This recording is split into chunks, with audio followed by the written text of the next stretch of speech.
Let's just continue on with the story. Angar, I'll talk to you when I'm ready to discuss the next steps. Good. I'll be waiting.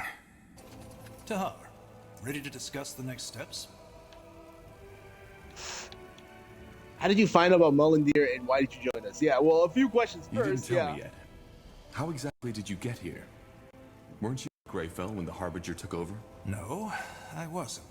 Otherwise, I wouldn't be standing here. But we were on our way back the night it happened.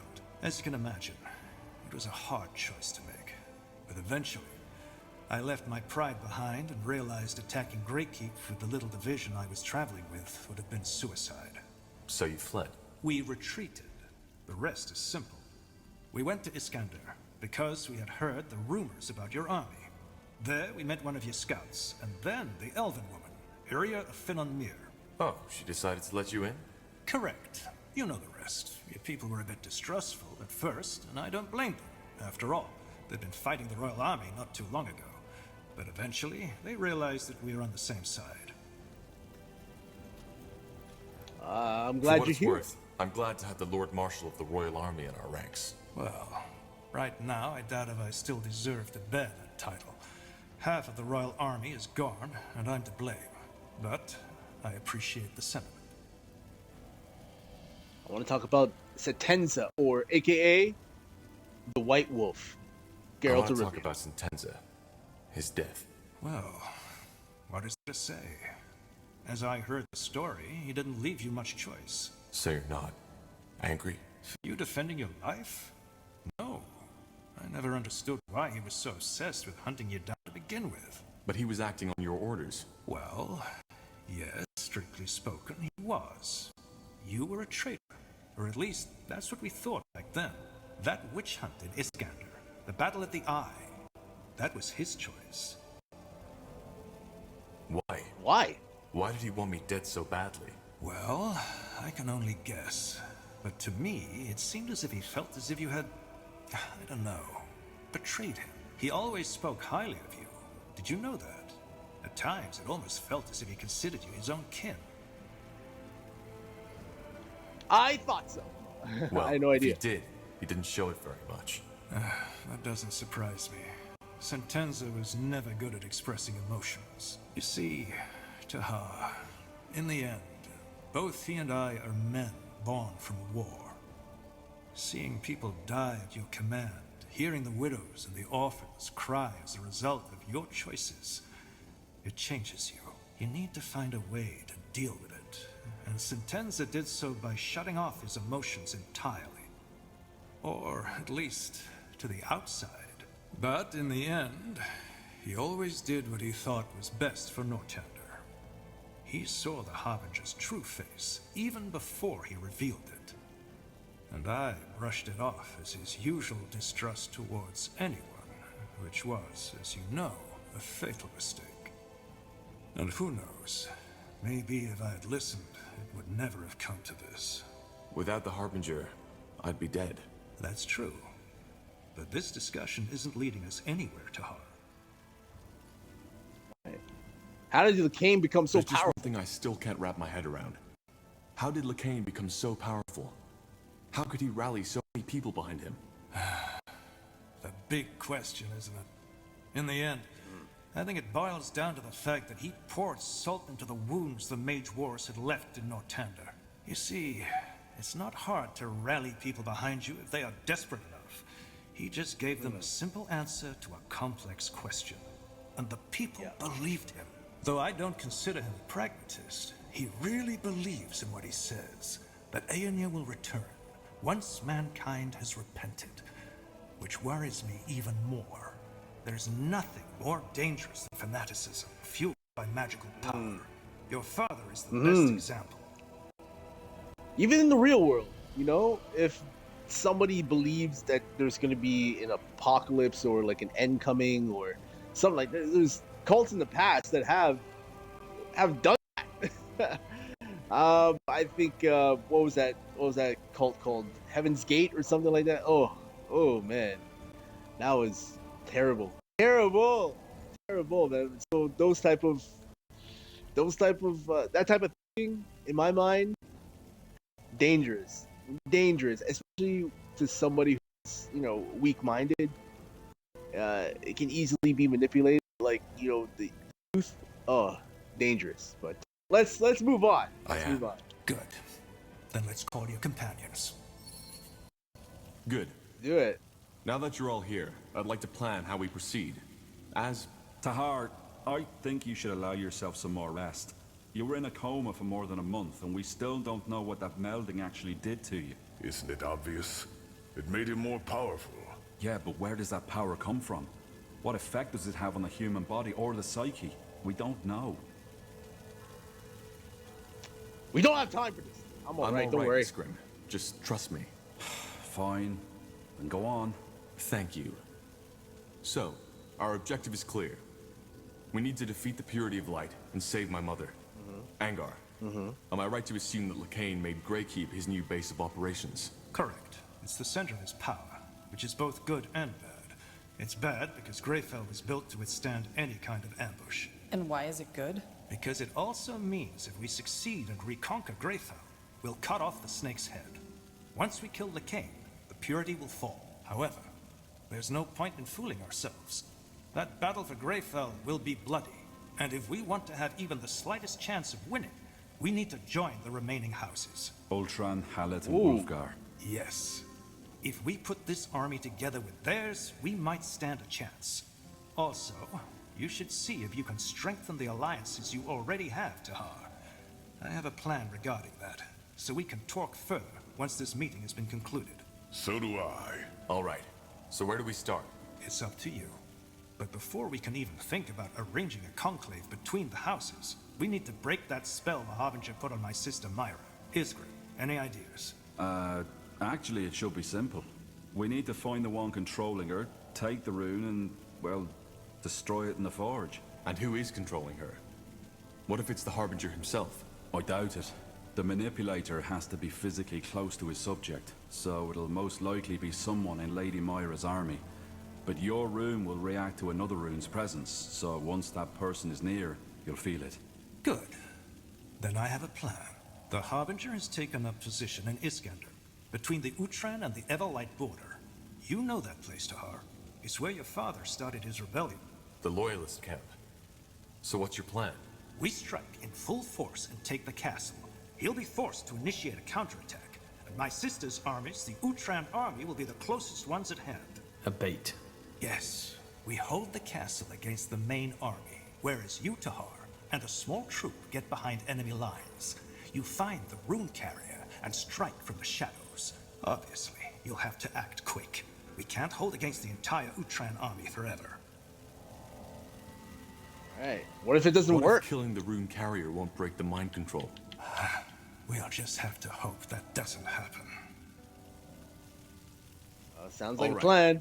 So we take over the castle, wait for the Utran armies to cross the border, sneak behind their lines, and eliminate the rune carrier. And once Lady Myra is freed, we will try to gain the support of House Hallett and House Wolfgar. Yes, though we'll need to take care of something else before that. But let's discuss this when the time comes. Agreed. One more thing. This will be dangerous, and our original mission has been completed. In other words, if any of you are thinking of leaving, now is the time.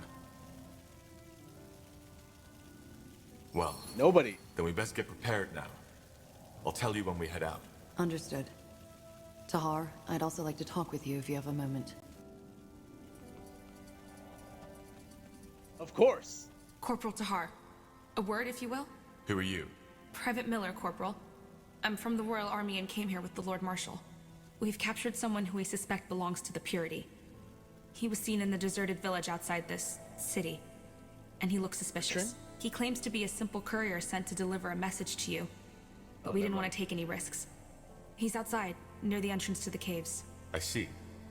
Thank you, soldier. Dismissed. Corporal? That's my girl Iria. I was hoping you'd come by. That was quite the surprise visit, wasn't it? The Harbinger couldn't have picked a better time for his attack. I guess you could say that. How's your injury? That blast from the barrier looked quite painful. The blast? Oh yeah, sure. I'm as good as new. One of the perks of being a light mage. Tahar, I'm sorry. For everything. What do you mean? Well, what you discovered in that dungeon. I didn't see that coming, honestly. I mean, I'd always felt you were different, but an experiment of your father? I would have never guessed. And now that bastard Lacane took your mother. It's just, one tragedy follows another. Now I feel almost ridiculous thinking about my supposed problems. Still We can save her. Still save her. Yeah, I know. And we will. Blazes. How crazy does that all sound? A half-shaper whose mother's spirit has been stolen by a religious fanatic. If all this weren't actually happening, I'd think I'd be watching a bad play. Though you'd definitely be the tragic hero in this. And I don't envy you. A bit of normality would be nice A bit for of a change. normality would be nice for a change. I can imagine. Tell me, Tahar. If you had had the choice, would you have wanted to know? About your mother and how you were born? What about you? Yeah, would you want to know who your mother is? Well, what about you? Your father also never told you who your mother was. Would you want to find out? Good question. On the one hand, yes, I think I would. But then again, I never made any serious efforts to find out. I guess in the end it wouldn't have really mattered. She is dead, I know that much. And whether she was a priestess of the White Tree or a slum dweller, it wouldn't have changed the fact that she wasn't there when I grew up. But you're a different story. Your mother is still alive. And she's a shaper. I mean, doesn't that change everything? Would you really have wanted to know?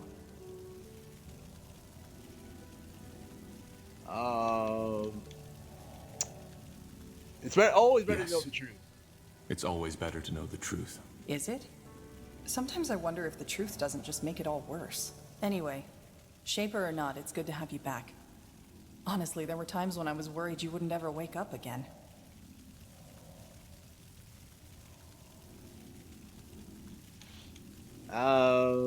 It's good to be back. I'm touched. Yeah, actually, I'm touched. You better be. Anyway, in case you were wondering, I'm not planning to leave now. If you need my help, I'll be here. Oh, I appreciate it. Thanks, Iria. I really appreciate it. Great. And now that we've got that out of the way, you should get some more sleep. You still look like a walking corpse. Don't make a habit out of it. I'll talk to you later. Let's talk right now. Need anything?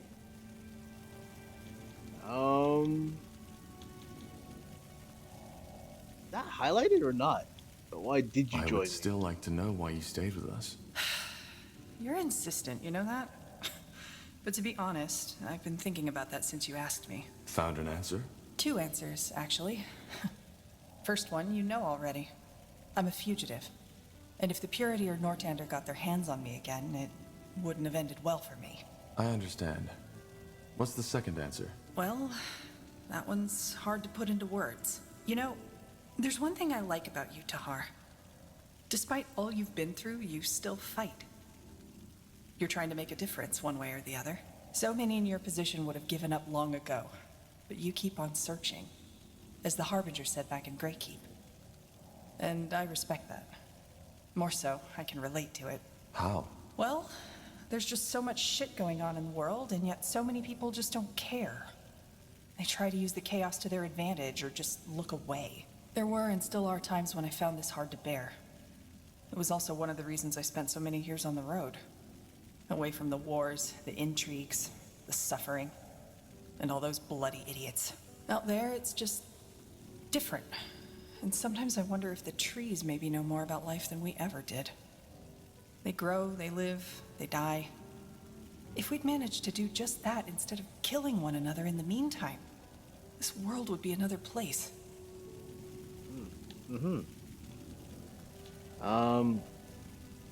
So you're here because you want to change things.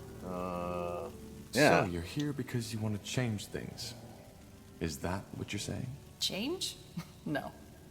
I don't see how this world could or ever will be changed. But at least we do something.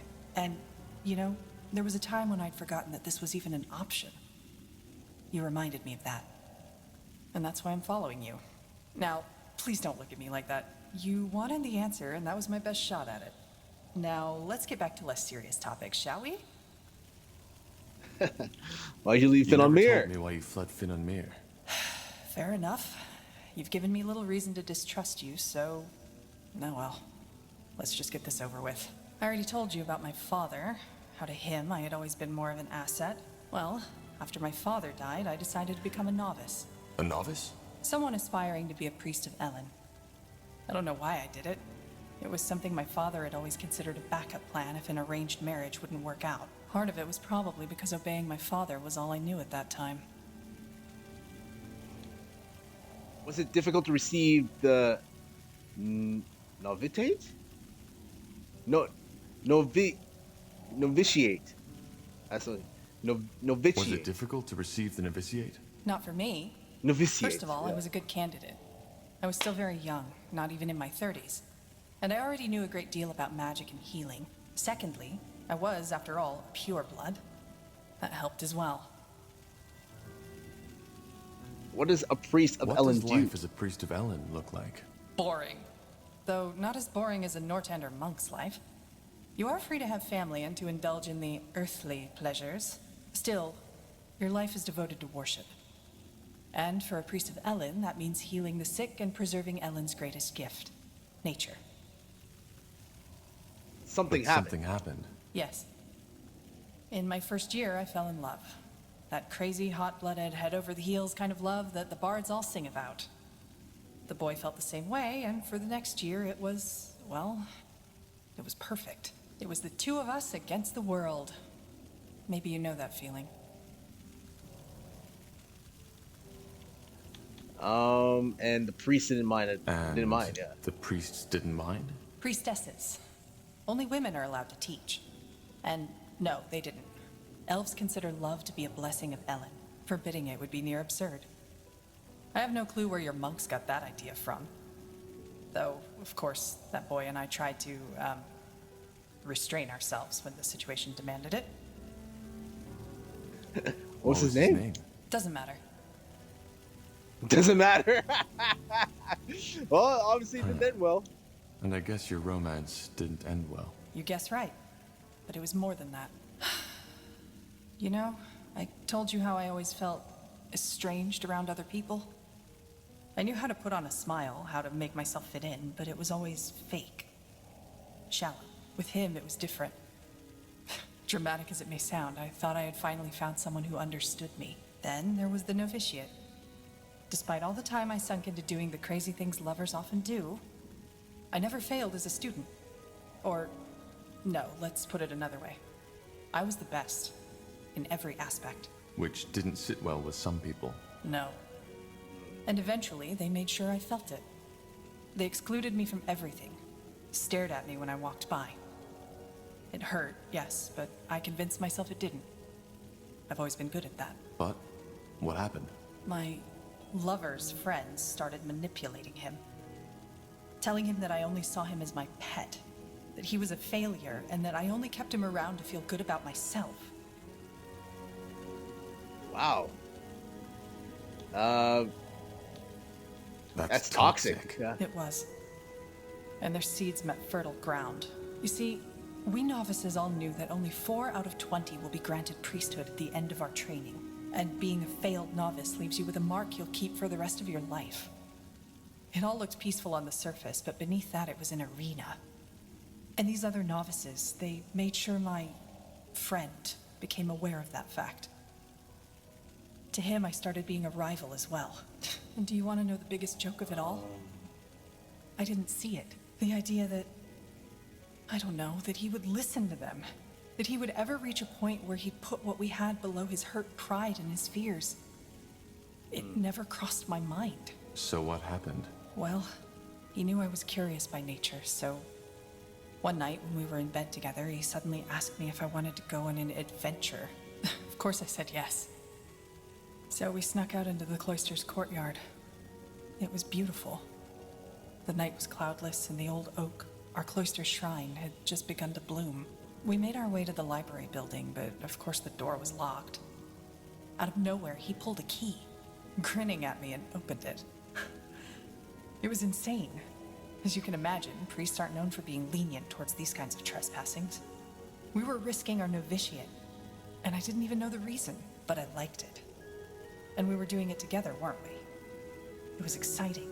He took my hand and we went to the High Priestess's office. We opened the door and went inside, and there he finally told me what we were here for.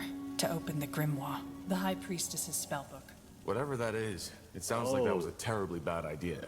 It was. It was a stupid idea. And if I hadn't been so blind, so bloody naive, I should have seen it by then. But I didn't. What did he ask you to do? To open it and try to read one of the spells. He teased me. Told me that I wouldn't be able to do it. You know? Saying it like that. It sounds so bloody stupid, doesn't it? But again, I was too blind. I laughed. I wanted to impress him, so I gave him a kiss. Opened the page and started saying the words. Long story short, I lost control.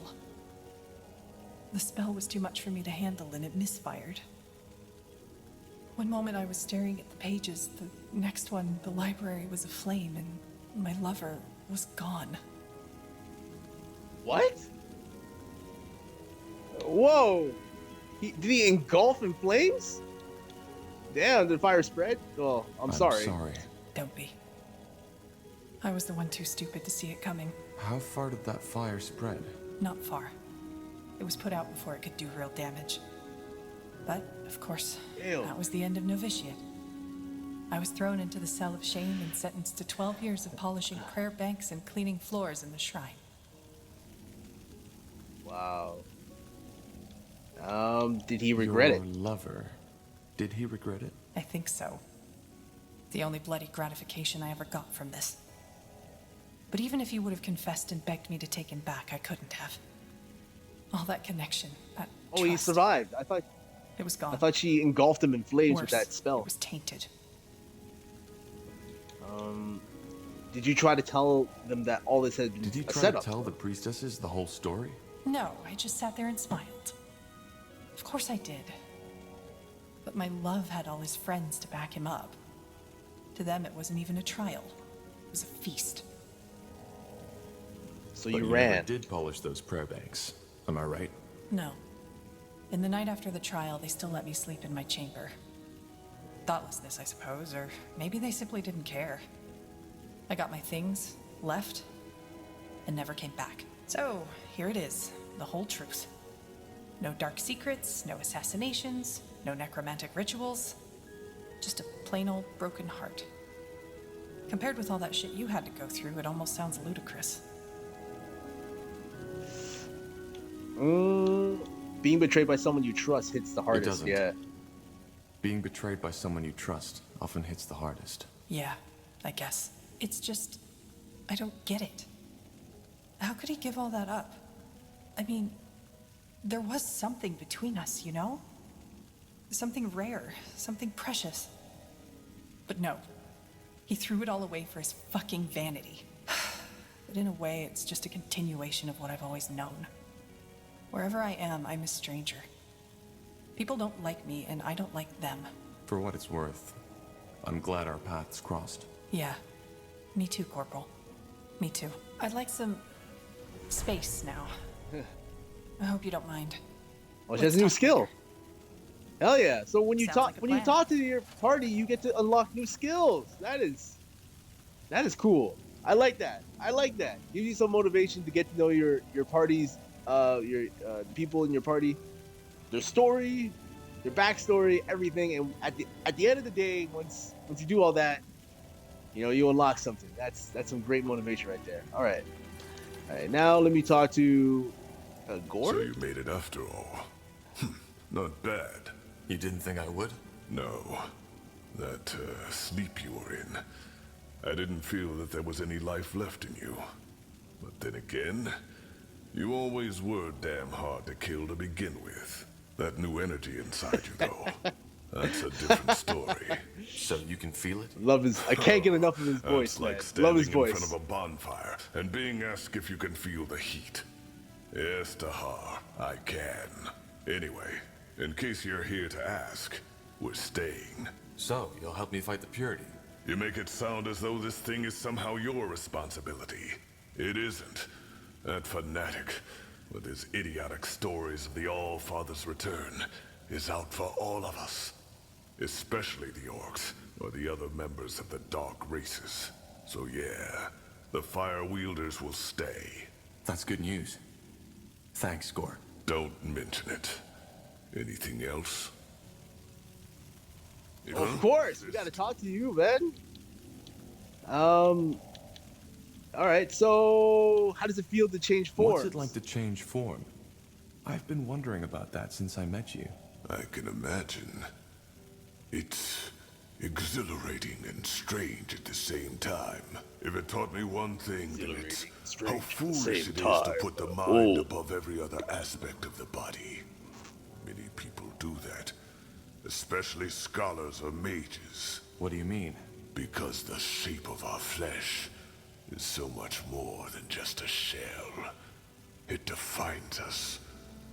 When I take on the form of a wolf, for example, this wolf isn't just me with fangs and paws. It's a different version of myself. A different version? Yes.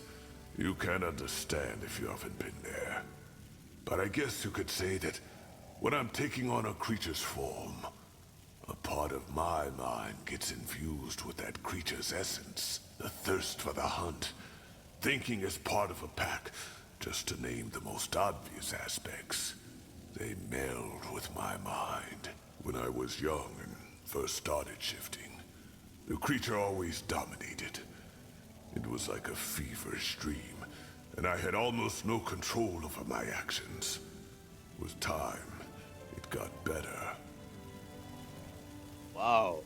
Did you ever lose Did you control, ever man? completely lose control when you were in another form? In the beginning, yes. But the Elder always made sure I was in a controlled environment when I did my first transformations. So how did you learn a new How do you form? learn a new form? That's complicated. First, you have to understand that creature, observe it, live with it if possible. That can take months, years, sometimes decades. Then there's what we shamans call the first joining. You have to visualize your shift. How does that work? I can't explain it. It's like your first bloodshed. It can't be explained, only experienced. It's all about the feeling. It's all about the feeling. Oh, man. Oh, welcome, viewers. Welcome. Just playing the campaign of Spellforce 3 Reforced on the Xbox Series X. Chilling out, just going through the story here. All right. In theory, could you transform into anything? Yeah, any animal, like a dragon or something? So in theory, could you transform into anything? Even, say, a wyvern? A dragon? In theory, yes. In practice, there's no known shapeshifter who has ever done that. Save for old orcish legends, maybe. Why not? First off, there aren't many dragons around to study. And even if there were, you aren't likely to survive it. Secondly, transforming into something that enormous, it can be lethal. Our minds, our essence just isn't fit to govern such a massive body. Only some years ago, there was talk of an Ash Reaver shifter who had attempted to morph into a troll. He succeeded, but his heart, the troll's heart, stopped before he could take a single step. So you see why most shifters aren't that eager to experiment. I understand. Wow, that's definitely interesting. Thanks for taking the time to explain. Sure. What about orcish culture? Tell me Back something in about that. Gore, you told me that you think the orcs should strive to be more. What do you mean by that? Do you consider your culture to be, well, inferior? Inferior? No, not at all. On the contrary, I'm glad to be a fire wielder, and not a human or an elf. Why? Because not so unlike the Shapers, your culture is bigoted, strange. You like to tell yourselves you're more than the animals you slaughter for food. You call yourselves civilized. But in the end, You look for the struggle just as anything and anyone else does. But of course you don't admit to it. You want to be better than that. And the result are lies, intrigue, wars, and assassinations. Your culture is so bizarre that it's almost amusing. You're generalizing, man. That Come might go on. for some, but not all of us. Maybe, maybe not. So no, I don't consider our culture to be inferior. But we've gone astray. Fools such as Krell was one. They're the reason your race looks down on us. If Zakrak had wanted us to be ever-fighting, ravaging brutes, he wouldn't have given us minds to begin with. Every brawl, every battle, every war has to have a purpose. It isn't something done for pleasure. Yes, it can be enjoyed. But at its core, it is ritual. The most basic one of nature. In other words, violence and war are good and necessary, but only within measure? Yes, and it should be learned from. That's where most orcs disagree. They claim to value wisdom, but when asked to choose between words and a club, they always choose the club. And as you see, this is Violence why is the our way. culture has stagnated. In its current state, there will never be an orc empire, a great tribe, or the earth-shaking horde Zarek envisioned. So what you want is to lead your people to a better future. You make it sound so dramatic. For now, the Fire Wielders are a good start. Orcs are always And fighting by each other, helping man. you, There's never... They will hopefully see that Especially in this diplomacy and universe. strength don't always contradict each other. After that, we shall see. Alright. Did you always have these Did you ambitions? always have these ambitions? No, Then where did they come from? none of your business, Tahar. Sorry. All right. Don't you think a life without violence Don't is you possible? think a world without violence is possible? No, No. Why? Of course Isn't not. that what we should all aspire to? we should aspire to a lot of things. But tell me, Tahar, this world has existed for millennia.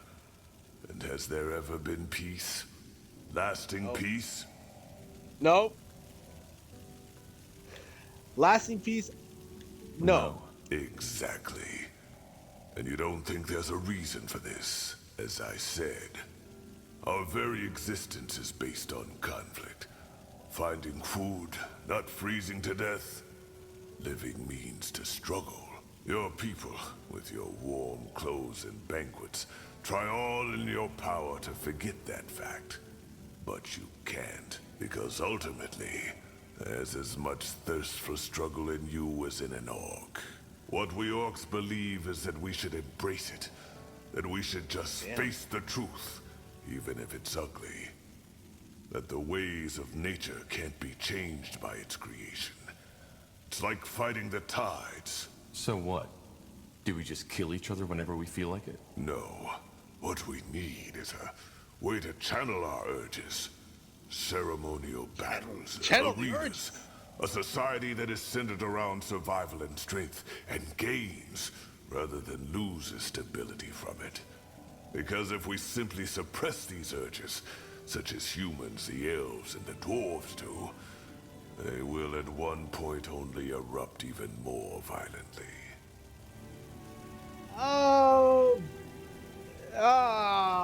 Come on, man, no. No, I mean, because if you, it depends on each individual, I think. I don't know, it depends on the environment too. You know, if you have an environment which is constantly promotes violence, then yeah, you're gonna get violent people. But if you have an environment of peace, violence will come into that peaceful environment. But there has to be a way to balance that between, okay, I want to defend versus I'm going to attack. I disagree. I disagree. The day we stop striving for peace is the day we give up. I knew you were gonna say that, but I'm not gonna argue with you, Tahar. It isn't what I'm here for. Anyway, where were we? Thanks for explaining. Well, thanks for explaining. Sure. All right. Regarding this Rain? Regarding this rain you told me about, I Want to talk about it. I'm not supposed to, but I don't know. I trust you, Tahar, and I've kept silent about this for far too long. Zarek's fangs, this is so silly. I feel like a damn child.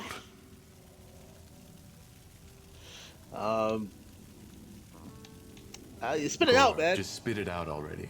Right. Where do I start? Before becoming a shaman, every disciple has to go through a trial. The Iron Trial, as it's called. I told you that I did most of my training in solitude, didn't I? That wasn't true. 5 years after I entered disciplehood, another orc was accepted by my elder. A female named Rain. She was 2 years younger than me. I thought orc shamans were all I thought male. only male orcs can be gifted. No. It's just that for female orcs, it's even rarer to have magic. Which is why there are close to no female shamans. How did you get along? How did you get along? Well, at first, I was a complete dick to her. I was jealous and feared for my position. However, she never took offense by it. She fired back at me. I love the dialogue in the game, man. But at the same time, never lowered herself to my level. As the years went by, we became friends. And no, there was no courting or mating involved, if that's what you're thinking. She was more like a sister to me. And one who, unlike my true kin, understood me. Those years in the Orcish steppes, they were special. We spent days, weeks out in the wild, doing whatever our elder tasked us with. And though it was hard, there was beauty in that. We just had this connection between us, this trust. It sounds like a Sounds friendship like friendship to me. Yeah, friendship. with benefits. Never had a connection like that again, and I rarely talk about it. One time I did, the orc I told it to laughed right in my face. He thought it was ludicrous, a male spending time with a female who wasn't his mate. Stopped laughing when I broke his nose. But something But happened. something happened, am I right? Yeah, the trial did. The sacred test every disciple has to take before he or she can become a shaman. Our elder sent us both at the same time, which was unusual. But of course I was relieved. There was plenty of talk about the Iron Trial, and I was scared. What did you know about the What trial? did you know about the trial? Rumors. Shamans are forbidden to talk about it. But it was known that only half of those who take it return at all. How did Rain feel about it? How did Rain feel about it? Same as I. Believe me, Tahar, only a fool would have entered into the trial with a smug smile on his face. We knew what was ahead of us. All right, man. Tell me. Give me the So deets. what happened? We, Zarek's fangs. I can't believe I'm telling you this. I'm breaking my oath.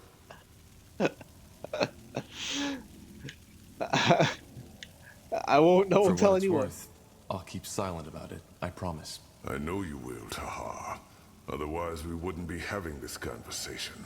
We weren't This is told gonna much kill about me. the trial. Only that we'd have to venture to a cave, far up in Barga Gore. They also didn't tell us how to get there. Only that Zarek would guide us. And he did. After a week of traveling, we found it. It was a strange place, Tahar. I saw that right from the beginning. The entrance looked like a mouth, the rocks surrounding it like the bones of an old, forgotten beast, and the stalagmites like hundreds of teeth. But of course, we went in. We had to. What did you find? A giant hall. It was as mesmerizing as it was unsettling. There were murals and carvings all over the cave walls. Old glyphs that I'd never seen before. Shaper glyphs, maybe? Shaperglyphs, maybe. No, not Shaper. They looked as if the Guardians themselves had carved them into the rock. Interesting. What else is there? Interesting. What else was there? Nothing. That's what baffled me. Apart from those murals, the hall was completely empty. And for some reason, the ground in that hall was completely smooth, like polished stone. There were braziers, one in each corner of the hall, and they were burning brightly. Rain was as confused as I was. But nonetheless, we entered the hall. And that's when the trouble began. Because all of a sudden, the exit was gone. No magical noise, nothing. Just in that moment when we looked the wrong direction, it disappeared. And instead of it, we were looking at another wall. How's that even possible? How is that even possible?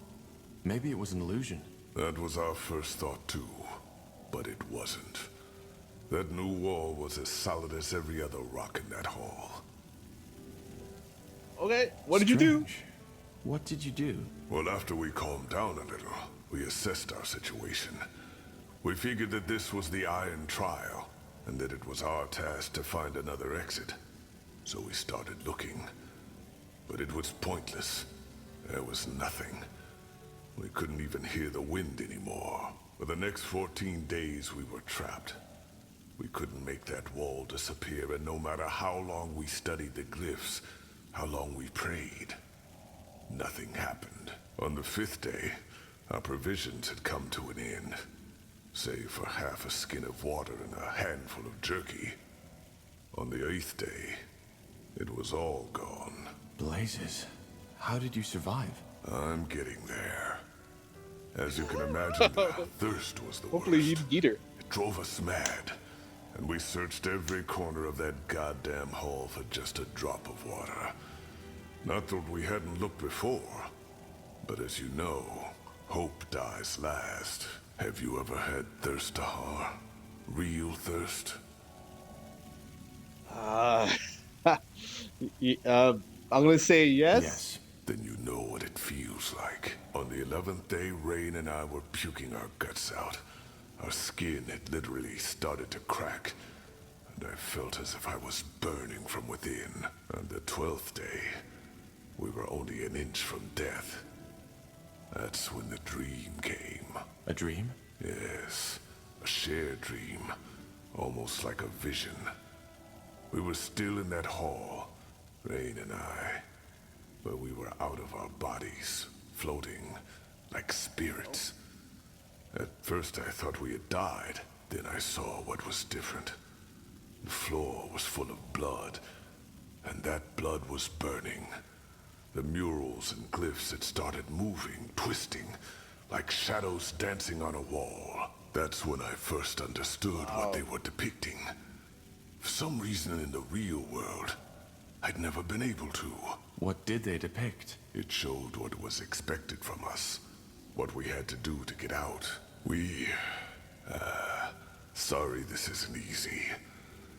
I've dreamed about those weeks ever since. But telling someone, it feels bizarre. Alright, we can If stop. this is too hard for you, we can stop. Nonsense. I started, so I might as well finish. Zarek demanded a fight.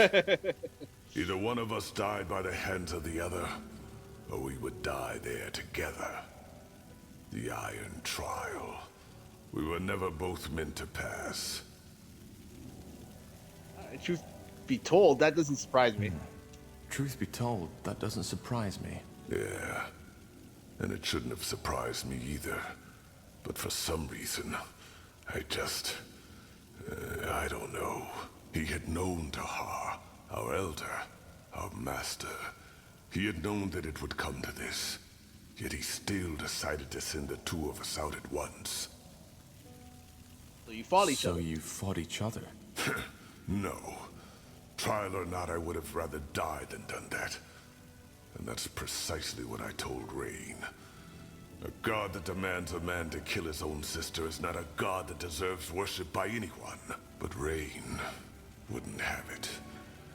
She claimed that if both of us died, both of our lives would be wasted for nothing. I got angry and asked her if she meant that she wanted to fight me. She said no. I don't understand. She wanted me to kill her. She told me that she was already too weak to make it down the mountain anyway, but that I could still make it. Believe me, Tahar, if there had been any strength left in me, I would have punched her just for suggesting it. Did you ever consider sacrificing yourself? Did you ever consider sacrificing yourself? No. I know it makes me sound like a coward, and maybe that was part of the reason why I didn't. But the sane part of my mind still believed that there had to be another way. That all this was just some cruel joke, and the cave we had found maybe wasn't Zarek's after all. Alright, and you're still here. You're here. I am. I should have known before she even did it. She always had to have it her way, no matter the price. It happened when I was asleep. She took my dagger from its sheath, put it into my hand, and drove it through her throat without hesitation. When I opened my eyes, her blood was already all over my face. And as if Zarek had been watching all along, the wall disappeared. No noise. Just like that. The wind was back, and it was raining outside. The first time in months. I like to think that she saw it before she died. Did you make the descent? I did.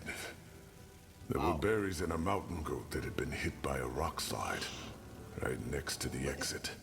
That's like, It was it's so like killing absurd, yourself, I though. almost isn't had it? to laugh. When I got back to the Elder's shack, I screamed at him, then broke down and started to cry. He just listened. In the end, he told me that we had both known what had been at stake. Yet we agreed.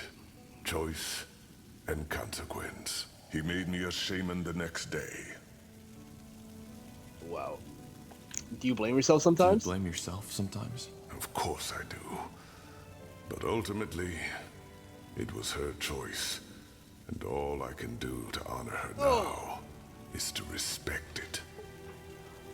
I see. Well, that's cruel, That's though. cruel. Maybe. But without cruelty, there isn't life. Don't you too send brothers and sisters into battle, Tahar?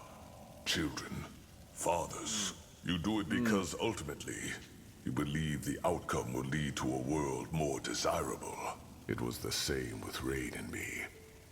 We wanted to be shamans, Zarek's chosen, and we both paid the price.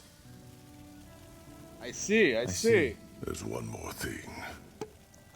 Remember when you asked me why I feel the way I do about our culture? Why I think we orcs should strive for more? It's Rain who made me realize that. Most orcs would have fought each other in that cave, to the death. But she didn't.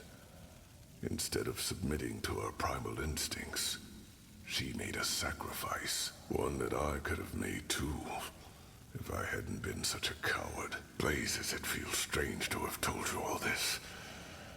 But, I don't regret it. Well, thanks for trusting me with this, Gore. Let me have some time for myself right now, all right? What did I unlock? What did I unlock? Think. Huh?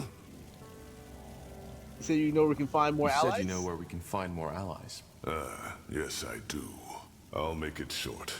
The Ash Reavers have invaded the foot of Barga Gore. If we defeat them and their leader, like we defeated Krell, their soldiers will join us.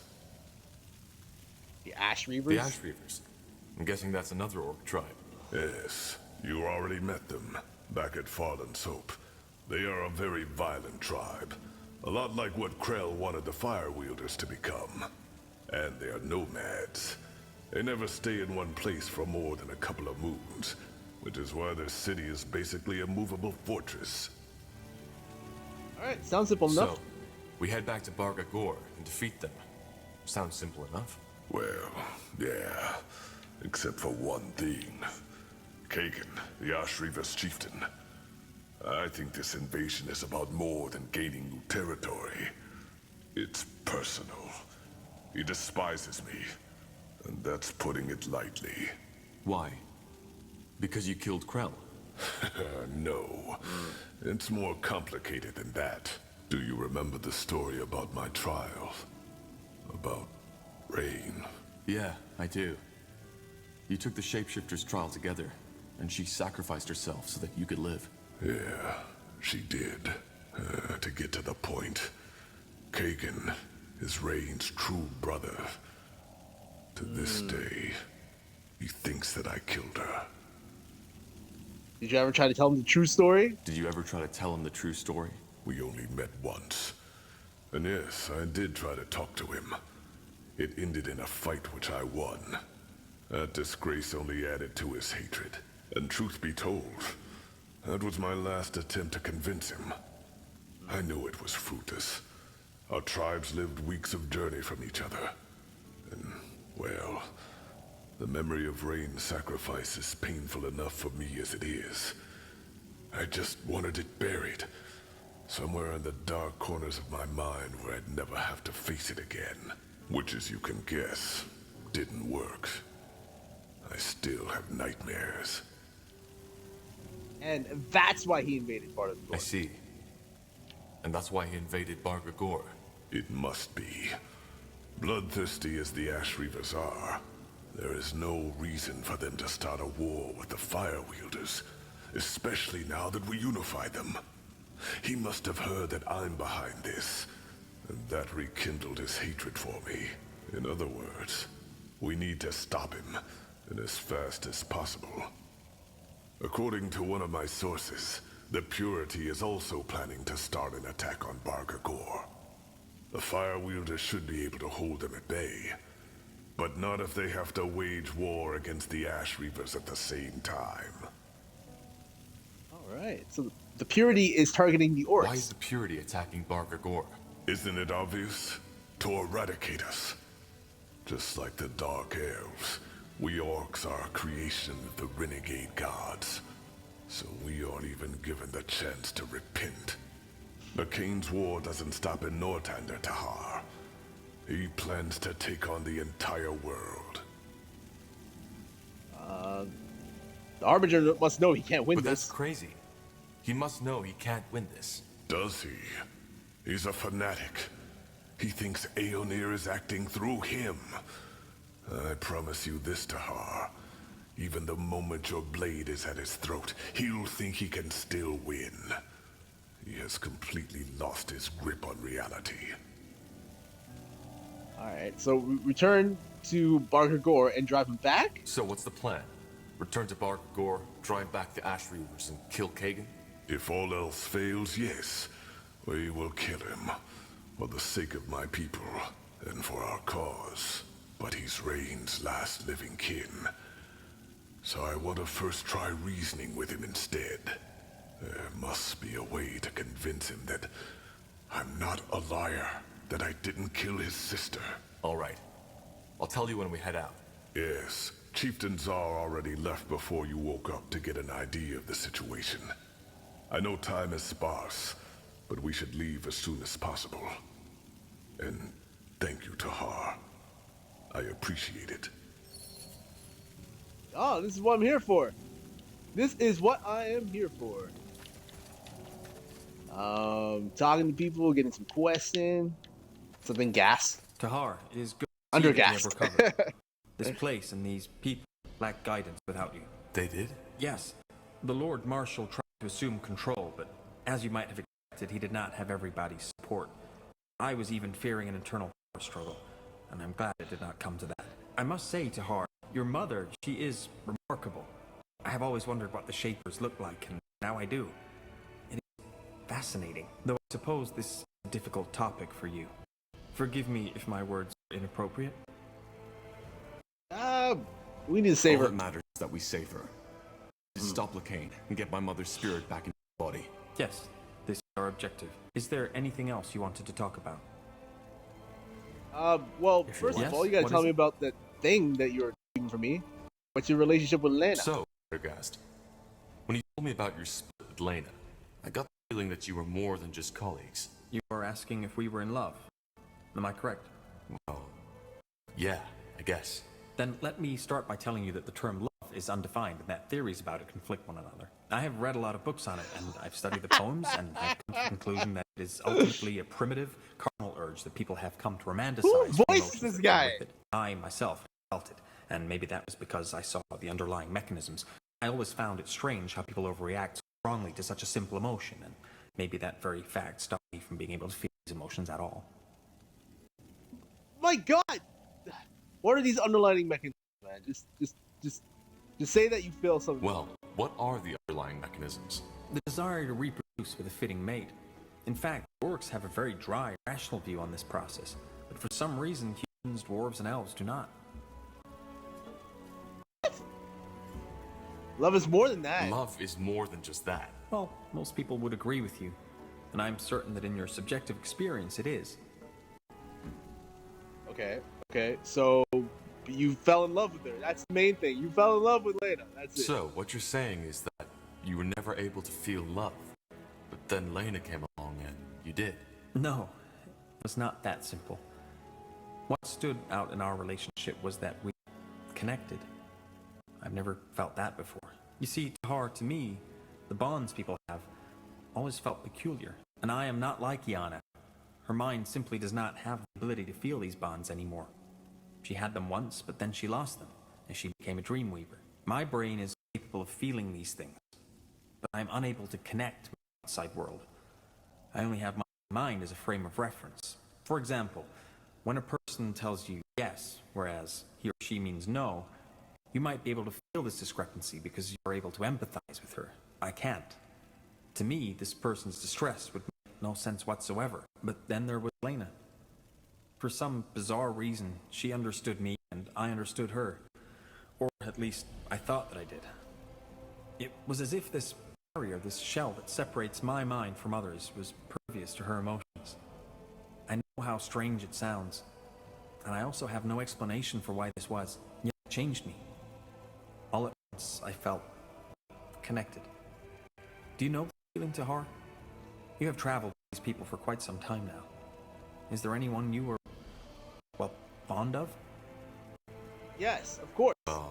Yes, there is. I see. Then you probably know how distracting such a feeling can be. To be honest, when I first became aware of that bond between Lena and me, I was horrified. I could not focus anymore. When I sat down to write my studies, I realized after hours that none of what I had written made sense at all. Well, of course. What did Lena make you of your feelings? What did Lena make of all that? Nothing. Unlike me, she did not try to analyze, to understand its origin. At the same time, she did not discourage me from pondering. I believe this is what made our relationship unique. Complete acceptance. She did not try to tell me how I should behave or feel, and neither did I. Even when she decided to leave the guild and I decided to stay behind, we both accepted each other's decisions. Oh, cool. Your inability to relate to others, is it innate? Your inability to relate to others, is it innate? Yes. If it were not, I might have considered my sudden connection to Lena as a sign of overcoming. But it was not. Even though I felt connected to Lena, I was still unable to feel the same way towards others. This is what deeply confused me. I'm guessing your relationship ended with your Am disagreement. I right to assume that your relationship ended with disagreement over the Creators Guild abandoning its neutrality? No, you misunderstand. We never had a relationship. Although the feelings were mutual and we, well, acted on them, we never felt the need to bind ourselves to some close-minded societal construct. But yes, you are correct. It was the disagreement that broke our bond. Quietly, she left and never returned again. You didn't even argue? What, so you didn't even argue? I have a hard time imagining that. As I said, acceptance of one another's nature and decisions was a pivotal element in our interactions. Though I did notice that my unwillingness to follow her on her mission caused her more emotional distress than she usually would have felt. You see, if there ever was a disharmony between us, it was when she tried to encourage me to embrace the world, as she put it. She told me that both I as a person and my studies would benefit from more first-hand experience. Such as? Anything. Traveling, studying the Tsarlanthep ruins first-handed, even visiting the city of Everlight every once in a while. She seemed to think that it could help me get a better understanding of the world. But again, she never tried to force me. I could tell that my unwillingness upset her, but like always, she showed acceptance. I mean, bro, you feel betrayed or Do something? you feel, I don't know, betrayed? Betrayed? No.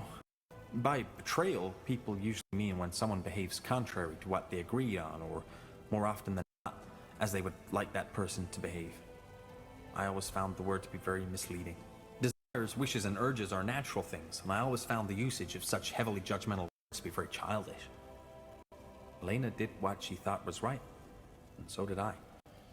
I have not and will never blame her for that. All right, how do you feel about this now? How do you feel about this? That is a good question. I still think about her, almost every day. But the more time passes, the more this entire episode starts to feel like a vague, distant dream. The way an elder must feel about youth. I do not know how I would feel if I ever saw her again. I can imagine. Well, thank you for trusting me with this, Undergast. You have nothing to thank me for. If this conversation helped you get a better picture of me, I'm glad we had it. But there is one more thing I would like to ask you, Tahar. Tell me. Do you have regrets? Do you ever feel as if you could and should have acted differently than you did act? Of course, everybody has regrets. Everybody has regrets.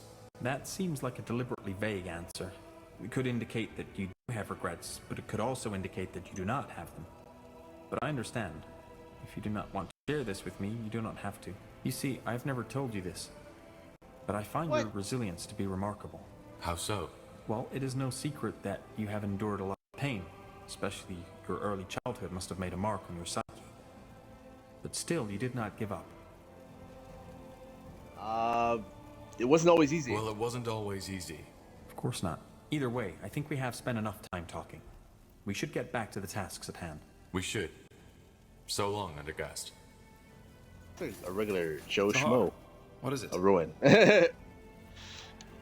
You knew about my mother, didn't you? You knew about my mother, didn't you?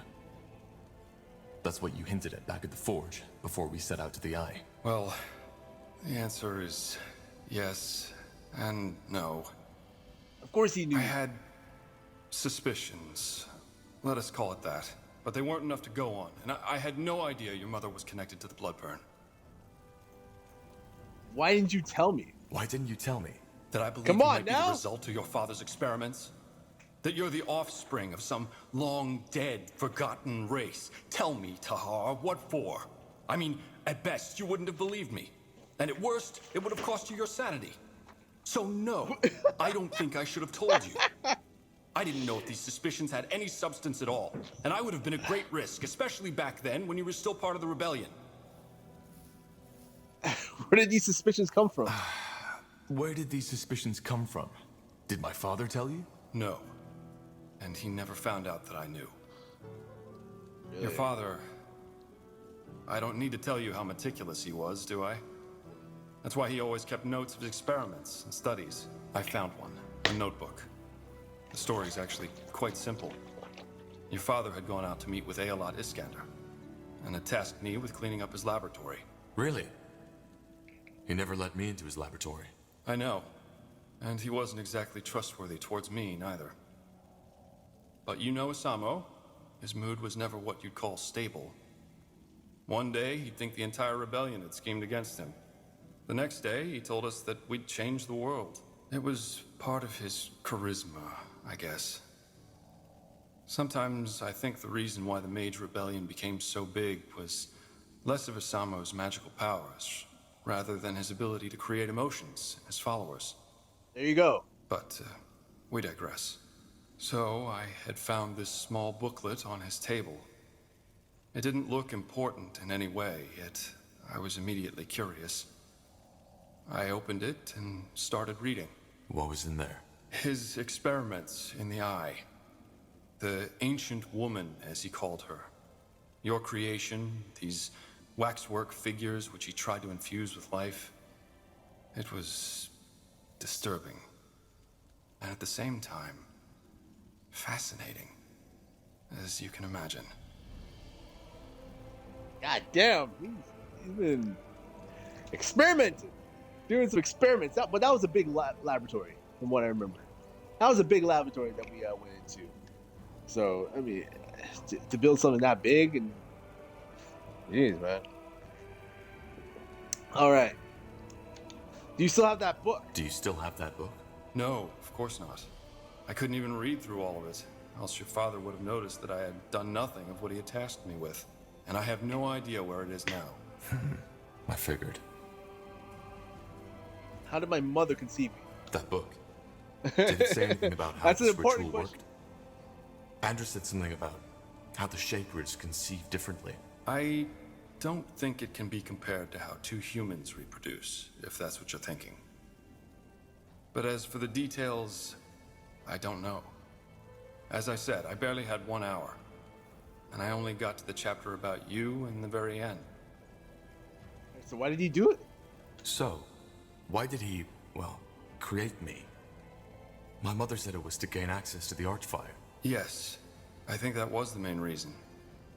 Though I couldn't help but notice a certain, I don't know, warmth in his words when he described his plans. What? That sounds weird. It just all sounds so bizarre. Yes, it does. Still, I don't think you were just a tool to him. You weren't. Tell me, Tahar, knowing all that, how does it make you feel? Marvelous. Well, it tells me that my choice to betray him was the right one. Yeah. Well, it tells me that my choice to betray him was the right one. I was never sure if Isamo was really the madman people thought he was, but now I am. Yes, I guess you do. Either way, I think we both need some time to combat think. opportunist. As I said, Tahar, I'm sorry that I didn't tell you earlier, but I simply didn't know what to do. But anyway, hopefully their new skills and abilities will come in handy later. And let's talk to him.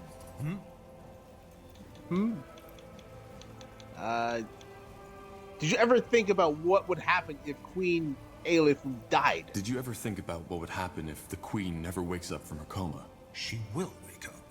The healers claim that she's already getting better. They've claimed that ever since the dragon incapacitated her. The Queen has Hibernian blood in her veins. And as long as her heart is still beating, I will not waste any time thinking about something that might never happen. Though, of course, that is not to say that others at the court haven't done it. Most people believe that Queen Aelith doesn't have an heir. But that's wrong. She does. Really? Who? A cousin. I suppose you know about the Queen's problematic ancestry. The ability to give life has always been impaired in her bloodline, which is why she does not have any brothers or sisters. However, it was rumored that her uncle, Anno Aelith, left an heir before he died. A bastard son. It's the first time I've ever heard that. Yes, because the Crown took measures to quiet these rumors. Suffice it to say that Queen Aelith's supposed cousin is far from an ideal candidate for the throne. But I will not go into detail on this topic. It's irrelevant. And it will stay irrelevant. Because the Queen will survive. I can feel it. What about Leonon? I wanted to talk about Leonon. I had a feeling you would. Look, back at Greykeep, the situation seemed crystal clear. You killed 3 of your brethren, and General Noria openly spoke out against you. Similar to my policy regarding the purity of light, I can now see that I was wrong. But again, all I did was to take all factors into consideration and decide accordingly. It was all I could do. You could have used common sense. You also could have used common sense. I risked my life to help Nortander back when I turned to my father. Why would I now suddenly start massacring Wolfguard soldiers? You're right. I should have taken that into consideration. Either way, you've been pardoned. And more than that, now we're fighting side by side against the real scourge of the Empire. I don't hold any grudges against you. And I can only hope you feel the same. The past is the past. The past is the past. It is indeed. Do you regret helping the Purity? Tell me, Angar, do you regret helping the Purity now that you've seen their true face? That's a hard question to answer. And you know it. On the one hand, yes, I underestimated them. On the other hand, back then, it was the only logical thing to do. Logical. Yes. After all, your father died in the Mage War. The people were angry, desperate, broken. Purity channeled and still channels these emotions. It may sound cynical to say that now, but if it hadn't been for the purity of light, something far worse might have happened. Worse than genocide? Worse than a mage genocide? You let the Purity murder hundreds of mages. Most of them were war criminals anyway. They would have been sentenced to death no matter what. But that is not to say that my decision to give the purity of light that much power came easy. I'm not free of self-doubt and empathy, Tahar, even though it may seem that way to you. However, I will not lie. Mages are a problem, and something needs to be done about them. If we don't, it is only a matter of time until a second Isamo Tahar will appear and once again plunge the world into chaos. Not all mages are evil. But so much good can be done with magic. We aren't all evil. I know you aren't. I fought alongside battle mages for all my life. But as your father proved, the damage only one deluded mage can do equals an entire division of Nortanda soldiers. But to return to your question, all I did was take every factor into consideration and decide accordingly. You did the same, more than once. I've heard of the trail of destruction you've left behind on your journey. Many people died under your command. We tried to help where we could, man. We tried to help wherever we could. I believe you. But have no doubt that there are many who don't. What I'm trying to say is, there might have been a better way to handle things, but I did not see it. I did what I could, and even though it turned out to be a mistake, I have no regrets. All right. Well, let's talk about allies. You said that you have an idea on how we can get more allies to fight the Purity. Yes, I do. It's someone you're already familiar with. At least, according to your friend Iria. The Iron Falcons. You want to convince them to join our troops? Not all of them, obviously. The Field Dog are an even greater threat than the Purity, even if most people nowadays have almost forgotten about them. What I suggest is that we strike a bargain with them. They give us a small division of their elite keepers, and we provide them with twice the amount of footmen and maybe engineers to make up for it. Engineers and infantry for a handful of knights. Is that really worth it? It is. The Falcons aren't only excellent fighters. Their presence will also inspire our soldiers. They're living legends. All right. It didn't seem like that when I was there. That's not what it seemed like when I was there. High Keeper Aranor almost lost the tomb just because she was too stubborn to cooperate with the Deathmen. Well, given that the latter now fight for the Harbinger, his trust wasn't that unjustified, don't you think? But still, you make a fair point. Aranor is complicated. But if what the elf told me is true, she learned her lesson. All right, it's worth a try. It's worth a try. When do we set out? Whenever you want. Thanks to these Godstones, it won't take us long to get there. So I'm not expecting this mission to cost us more than a day, 2 at most. We should probably take some troops with us, just in case the canyon is still unsafe. Fair enough. I'll let you know when we go. Good. All right. Now let's talk to her. Really? On to the next one. Let me Tahar, how are you feeling? To be honest, I thought you were dead. While you were in that coma, I was unable to read or feel any thoughts and emotions emanating from your spirit. You were like a corpse. Sounds like... I'm pretty sure she's the same actress as Iria. I'm still trying to make sense of what happened. I'm fine. I'm fine. That's good. There is something else I would like to talk about. Maybe you have guessed it already. Your friend. Now you know what killed him. Her. She was a woman, and her name was Mila. But yes, that's right. Now I do. It was your mother. The Shaper. Oh. You can leave, I understand. You can leave if you want to. I'd understand. I have thought about it. Ultimately, the question I asked myself is, can there be culpability if there was no ill intent? I've done many things which people might consider evil, but then again, I didn't do them out of malice, but because I needed to. Because feeding my urges is the only way for me to survive. I know the situation is slightly different from your mother's. Yeah. She didn't know her song killed people. Yep. But ultimately it did. Mm-hmm. So the question is she to blame for Myla's death? And if not, who is? It's still her. It's still, at the end of the day, even though it may not be intentional, you know, she still did it.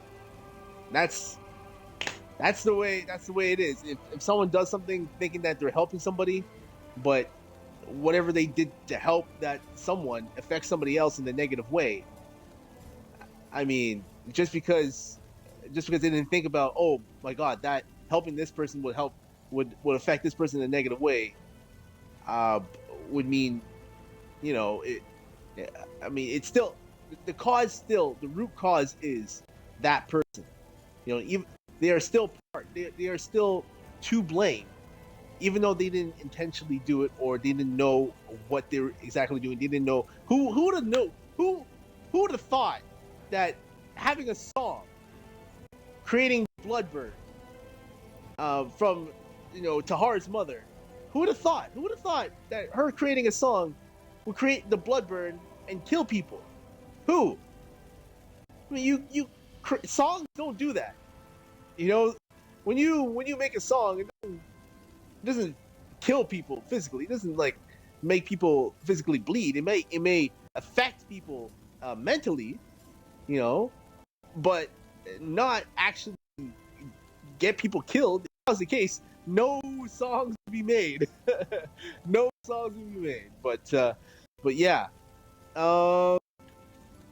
Well, okay, I'll ask her, why does it matter? Why does it matter? It doesn't matter. But I would still like to know the answer. It's my father's fault. Yes. Oh, yes, that's true. That is true. That is true. That is true. It's my father's fault, because if it wasn't for him, it wasn't for Tahar's father, none of this would happen. So it's an effect. It's a domino effect. All right. I think that's the proper answer. I never would have thought of that. It's my father's fault. If he hadn't trapped her, none of this would have happened. And you wouldn't exist. Isn't that a strange thought? At least I know now what happened. Yeah. That alone gives me some kind of closure. Do you hate me or my mother? Do you hate me now? Or my mother? No. Hatred is an emotion I rarely feel, if ever. If anything, I feel grief that the person who was dearest to me died such a pointless death. I see. You stay. And what now? Will you stay? Yes, I will. How come? How come? You found the answer you were looking for, and the Bloodburn has been stopped. Yes, it has. But the truth is, I wouldn't know where to go. All my contacts know me as a traitor by now. I suppose I could start over in another city, or maybe even another country, but quite frankly, I don't see the point. All along the way, my life has revolved around the gratification of my urges, until Myla came along. And even then, the emotions people usually associate with love were different for me, and her both. So why leave? Fighting on your side is as good as any other option I have right now. Also, feeding my urges is a lot easier in times of war. There was more than enough blood in the past weeks, and there will be more up ahead. I can feel it. Alright, I'm glad I can count on you. For what it's worth, I'm glad that I can count on you. It's good that you feel that way. Let us talk later if there's something to talk about, Tahar. Thank you for your time. Alright, let's keep going. Let's talk again. It sounds like want to talk again here. Yes, Corporal? How can I help? Alright. About you being an assassin. About you being an assassin. You said that you might be willing to tell me more about that at another time. How about now? I'm still not certain. The question really is, do you want to know? It might change something. What? Such as? Such as? Your perception of me. It is your choice. Well, I wouldn't have asked otherwise. Well, I wouldn't have asked otherwise. Tell me. All right. Where should I begin? Do you remember what I told you about that man who bought me from the Greyfell Bazaar? My owner? I also told you that after an incident, he discovered my talents and made me an assassin. I remember. But what does that have to do with your morality? It's complicated. The incident took place at a festivity. A lot of highly influential people were there, servants of the crown, wealthy merchants, nobles. My master knew all of Greyfell's elites. As always, at these festivities, it was my and the other slaves' responsibility to ensure the guests' well-being. It must have been close to midnight when a man took me into his chambers. I'd learned to play along years ago, because resisting only made it worse. This time, however, was different. For some reason, that man wanted me to tell him that I loved him. I did, but he kept on telling me that I should say it like I really mean it. When I couldn't, he got angrier and started choking me. I had almost lost consciousness when I felt something break. I don't know how else to put it. It was as if my mind simply cracked open, like a crystal ball smashed against a mirror. And all of a sudden, that man and I weren't separate entities anymore. I don't follow. My magic, my dreamweavery, that's when it broke free. You probably don't know this, but the only way to become a dreamweaver is by shattering your mind. You are opening yourself to the thoughts and emotions of others, but you lose your own. Okay, wait.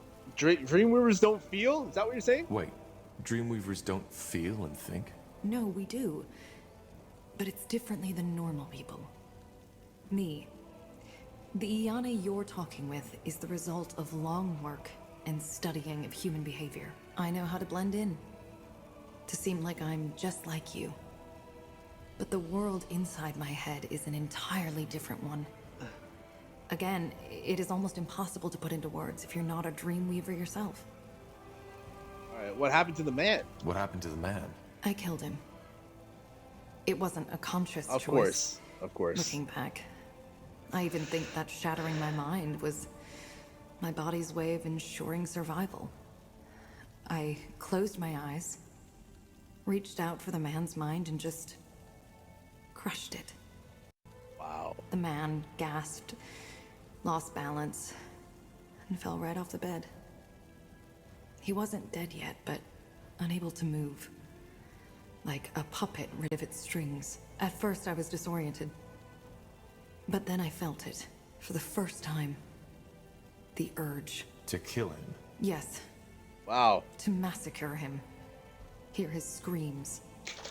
To see his life taken by my hand. I grabbed a lantern that was standing on a bedside table and knelt over him, and... well, you can picture the rest. To get back to your original question, that urge, it stuck with me. I think that the moment when my mind shattered and I became a dreamweaver was what unlocked it. Ever since then, I've found violence and bloodshed to be ecstatic, erotic even. And when I kill someone, like I killed that man, I feel alive. Actually, it's one of the few times I am capable of feeling anything at all. And this is why you became Oh, you came in an an assassin? assassin. Yes. My master introduced me into the craft. Probably because he knew that my dreamweavery had changed me. I wasn't just a slave child anymore. I was a weapon now. More than that, even. I needed what these new tasks my master sent me on provided me with. It had become a basic need of mine. Of course, I briefly considered changing my profession. after my master had his accident. But I didn't. Killing is something I need, as much as a child needs the love of his mother. If I don't feed my urge, I will die. Not physically, but mentally. I just know this. So no way, is there, no way to cure you? But is there no way to cure you? To return your mind to its original state? No, there isn't. This is not, I was not expecting this. Well, that was definitely not what I was expecting. I can imagine. Don't you feel guilt? What about your victims? Don't you ever feel guilt? Once again, Tahar, I do not feel emotions the way you do. Of course I wonder if I made a mistake, but my reflections are purely based on theory. But then again, I don't accept just any contract. The way Leonidas described you, you were a monster in human disguise. Really? And that's the first principle I try to live by. Criminals first. The second one is never kill a mother or a child, regardless of the pay. How noble. What? No children? How noble. There's no need for sarcasm. I know that my restrictions may seem ridiculous to you. What if you're wrong? But what if you're wrong? If you kill an innocent? That has happened before, and it will happen again. You see, I do not consider myself some kind of vigilante, some kind of judge. Ultimately, I know that I am what society would call a murderer, and that I do what I do for myself, above all else. That's a lot to take in. That's a lot to take in. I know. Now, tell me, Tahar, do you regret asking me this question? Knowing all this, do you think I'm a monster? You are. Why do you accept it? You're not, actually. You're not. Really? That's unexpected. Anyway, I would like some time for myself now. Woo. I hope you understand. Level up, baby. Level up. All right, let's talk to her again. Yes, Corporal? How can I help? We're back. I'd like to know more about that friend you lost to the blood burn. I'd like to know more about your friend, the one you lost to the blood burn. I'm not sure what there is to say. She was my friend, and the blood burn took her. Hence, I joined you. That is all there is to say. Okay. You said we can get more allies? You said you know where we can find more allies. Yes. I'll be brief. While you were asleep, an elven messenger came by. Varden Merilith, one of the Moorhere scryers from Leafshade, sent him. Merilith? What did he want? Only that he needed your help. They, that is, he and a couple of his followers, seem to be somewhere deep in the Leafshade jungle, near the Halayish ruins. The Halayish ruins? The old Hibernian city. But what do they want there? That's dangerous. I don't know, Tahar. We will need to find out. All right. All right. We might look into this. We should. Is there anything else you wish to discuss, Tahar? There we go. Let's do it. Oh, great. Another one. How often do you want me to tell you? I'm not a spy, and I'm not with Purity. Wait! You're their leader, aren't you? Corporal Tahar. Yes? Well, then maybe you can tell these fools to let me go. Blazes, I knew it was stupid to take that job. I can see a spy when I I can tell a spy when I Cut see the one. crap. I can tell a spy when I see one. What? No, I'm not. Tiara's breath, if I were a spy, would I really have been walking around in front of your front door like that? I didn't know who you were, and I didn't know you're an enemy of the Purity. I'm just a courier, and someone paid me to deliver a message to a Corporal Tahar. I had no idea it was the Corporal Tahar. And had I known, I would have told that guy who gave me the job to sod off. Who hired you? Who was it? Well, he was wearing a hood, so he obviously didn't want to be recognized, but he had a brown beard, was about your height, and had, I don't know how to put it, a certain sadness in his eyes. But he didn't look dangerous and paid good coin. So I took it. All right, show me the message. Can I see this message? Oh, finally, someone who asks. Yes, it's in my coat pocket, and no, there's no poison in there to kill you. Let me see. A meeting in Everlight. From a friend. A friend, you see? Can I go now? Not yet. I'll think about it. What the blazes? What's wrong with you people? What do you want from me? As I said, I'll think about it. Just stay put. As if I had a fucking choice. Oh man, love it. Love it. Okay, so Iskander Wilds, that's the main quest. Everlight. Oh, Foot of Bogger Gore. Okay. And Aeronir's Blade. Unwavering Resolve. Okay, so what should I do first? What should I do first? Where should I go now? Alright. You know what? I'm pretty sure, since we have to defeat an army, I'm gonna go to the Barger Gore first. Let's go to Barger Gore. Alright, of course. Gotta take Gore. Oh yeah, my crew. Gotta take my crew. There you go. Alright. So I want you to speak to 3 of my men. Elder Zilrak, Chieftain Czar, and Foreman Urash. They'll all want to discuss strategies with you regarding our upcoming fight against the Ash Reavers. All right. What about you? Don't you want to have a say in this? Tahar, I'm loyal to my people, but not stupid. You've won many battles, and you'll win this one. I may be a leader, but I'm not a strategist. I'll wait here. Come back once you've spoken with them. Too much. High Chieftain Gore! High Chieftain Gore! Do I know you? Zarek. I'm a tracker. Chieftain Czar sent me to welcome you. Ah, good. Where are they? And what's the situation? Bad. The Ash Reavers have started to put up their cow to the northeast. And the Paleskins... The Purity.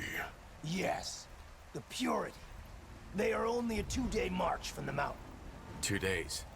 That's not a lot of time. It isn't. Zarek, where's Zar now? And the other ones I asked him to gather. They are waiting for you. Good. Tahar, I won't lie. This will be a tough battle. But we have to win it before the Purity arrives. Alright, who are these advisors? Who are these advisors? How can they help us? You'll see. Alright, what about diplomacy? Yeah, what about talking? No, there's no talking with orcs, alright? Didn't you want to try diplomacy first? This is diplomacy, Tahar. The orcish version. If we'd let Kagan know we're here before we've gathered some force, he'd simply crush us. Never seek reconciliation without a display of strength. Hey, man. It is what it is. Alright. Let's go meet these folks. These kind orcs. I'm assuming they're chieftains or something. Tahar, High Chieftain Gore told me you'd come. Are you okay? Are you okay? This is Stunner. Yes, just a tick of mine. Ah. Alright, you wanted to discuss something. Gore said you wanted to discuss something with me regarding our battle with the Ash Reavers. Yes, it's simple. What resources do you want us to harvest while we set up this cow? Oh my god, prioritize food. That's for sure. Or balance it out, balance it out. Balance it out. Good. What about the tools for our workers? I can order some smiths to improve some of them, but not all. That's a tough one.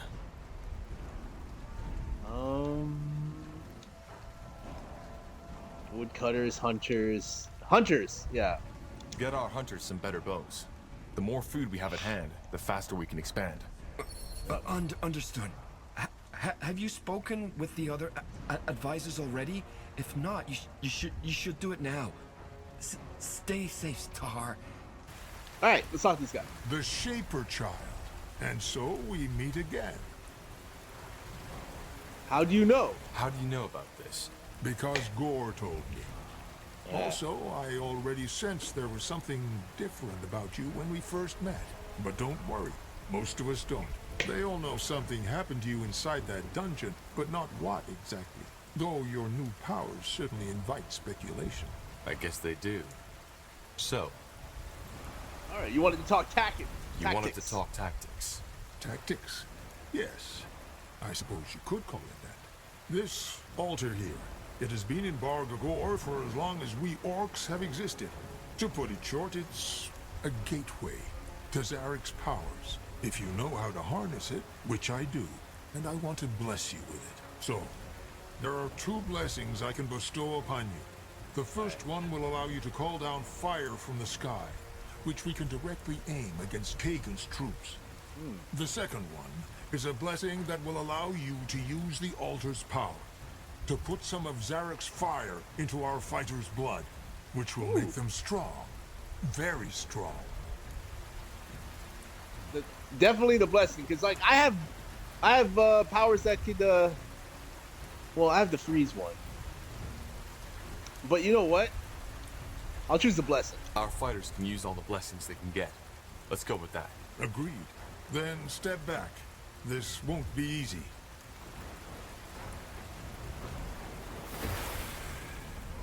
It's done. You will be able to call upon the power by touching the altar. Just promise me this. Whatever you choose to use it for, do it with respect.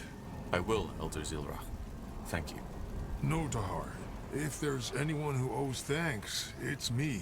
If it wasn't for you and Gore, Krell would have led the Fire Wielders into extinction. Before you go, there's one more thing. Did you ever hear of Black Ash?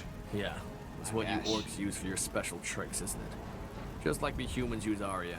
Correct. Our elite fighters, our shamans, they couldn't do what they do without Shaman the ash. unlocked! Oh We'll god! need it in our fight against Kagan. So, be on the lookout. Where does this black ash come from? Where does this black ash come from? They are leftovers. When the renegade gods fought the Guardians, there was, as you can imagine, a lot of destruction. The black ash is what remained of the trees Zarek's fires burned down. Alright. Alright. I'll see what I can do. Good. If you haven't talked to Urash and Zar yet, you should do so now. They will also want your opinion. Until then, Tahar, may your blood never boil. Excellent. Alright, let's see what he has to say. Zauraka. Greetings. Zauraka. Gore said we should talk to you regarding our strategy against the Ash Reavers. Yes. Within the next 2 days, we need to turn this cow into a fortress. And since you've proven more than once that you're one heck of a commander, Gore wanted you to decide how. The first choice we need to make is what kind of fighters to pick to lead our defenses. We don't know Kagan's strategy, so normal axe wielders might be our best bet. Then again, maybe Kagan thinks the same thing. In that case, a pack of warg riders would be devastating. Lastly, we could place our bets on K-Ran hunters and attack from the distance. What do you say, Tahar? What's your opinion? Yeah, that's a good question. You're a chieftain. What's your opinion on this? Warg riders. The Ash Reavers are always known for their head-on assaults in large numbers, and the wargs might be the perfect counter for that. Alright, let's do wargs then. I'm assuming it's cavalry, right? I think warg riders are our best bet. Alright. Alright. What about expanding? Kagan is still busy with building his cow, so we could either try to gain as much ground as we can now, or put our efforts into fortifying the sectors we already control instead. Fortify! 100%, man. We're like, that's the main thing. Just fortify. Let's fortify. We must protect the heart of our base at all costs. I agree with you on that. Anyway, we're through. Best I get started on the preparations now. You've already spoken to Elder Zilrak and Urash, right? Then you should talk to Gore once you're ready to set our plan in motion. May your blood never boil, Tahar.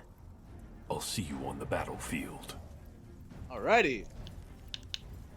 Let's go back to talk to Gore. Alright. Tahar, I take it you've talked to the advisors? Yeah, we're all set. What now? Now we set our plan in motion. Once we've finished our preparations, we'll march towards Kagan's Cal and try to reason with him. I'm not expecting this to take more than a couple of hours. Half a day at most. Let's begin. Good. I'll send out word. Excellent. Blasted weather. Just stay alert, Tahar. The Ash Reavers aren't known for their intrigues, but Kagan's hatred might get the better of him. I still can't believe we're doing this. Walking right into the lion's jaws. I owe that to Rain. There we go. I'm impressed, Gore. I thought a coward like you would have let his pale-skinned friends do the hard part by themselves. He sounds familiar. So what do you want? Have you come to surrender? Nice idea with the wargs, I have to say. Though, of course, just what I expected. You're as predictable as the sunset, Gore. I'm not going to surrender, and you know that. Of course I do. Just as much as you know that I wouldn't let you, even if you wanted to. Then... I didn't kill her, Kagan. I didn't. Yeah. Quiet. She did it. She gave her life for me, damn it. I told her not to do it. I told her that I didn't want to be a shaman if it meant killing my own sister. But she just wouldn't listen. Kagan, you... Do you have any idea how hard it is? To go on living as if nothing happened? Trying to forget this nightmare every goddamn day? Liar! You fucking pathetic lying piece of shit! Zarek's fangs, I should fucking kill you right where you stand! Giving her life for a weakling like you? Why, Gore? Why? Why would she ever have done that? I don't know. Just know. I just don't know. That's right, you don't! And even if she had, even if what you told me wasn't the most cowardly, pathetic lie ever spoken by an orc, why did you go on? Why? If it was so hard for you, why didn't you just renounce Zarek altogether? Or even better, throw yourself off that bloody mountain? Why? I swear, Gore, by nightfall, you and your little pale-skinned friends' heads will all be on pikes right where I'm standing. The crows picking out your bloody eyes. I fucking swear it. Try to reconcile. Gore isn't lying. You'd know. Wait. Do you hear that? Take them down! In the name of the light! Balrak, kill them! What the?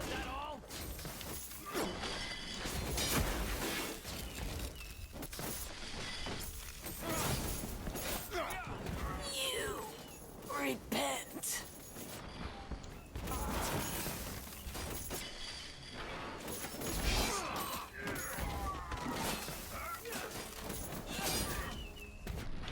God damn, what the hell are these guys doing?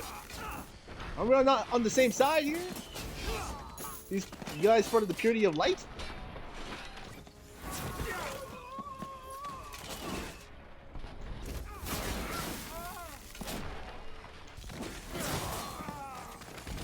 Oh man, I love that spell. Oh. This is bad.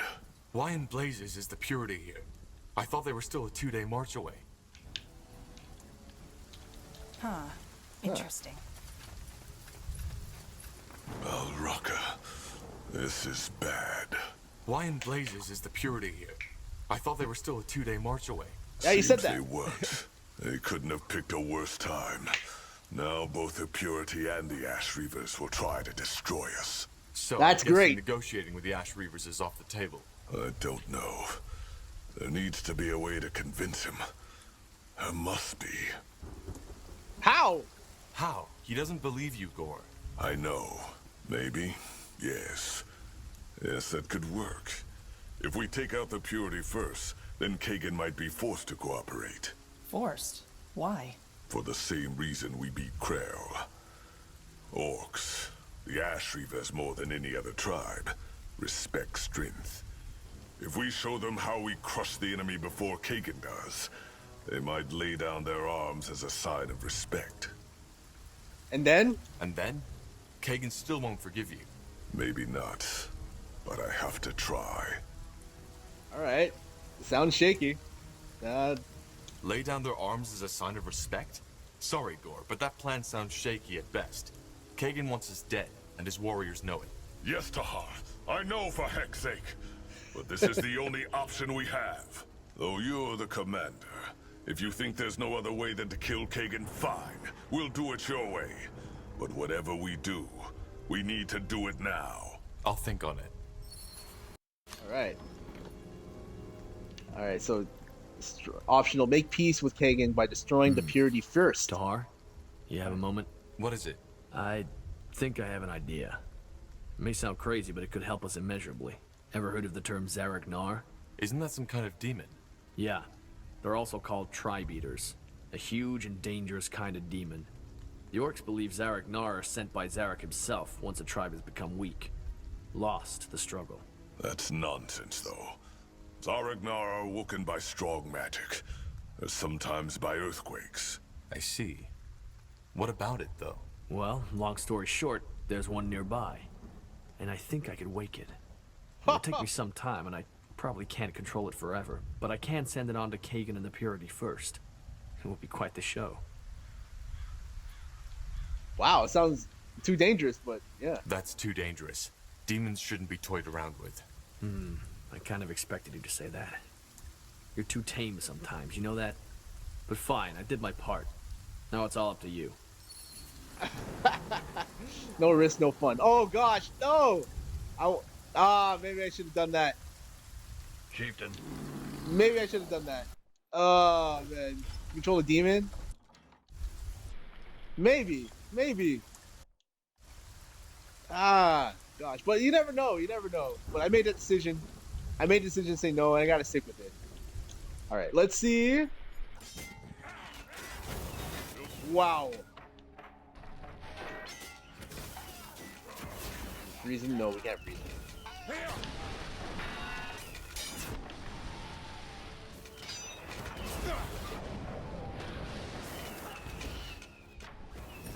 Yeah.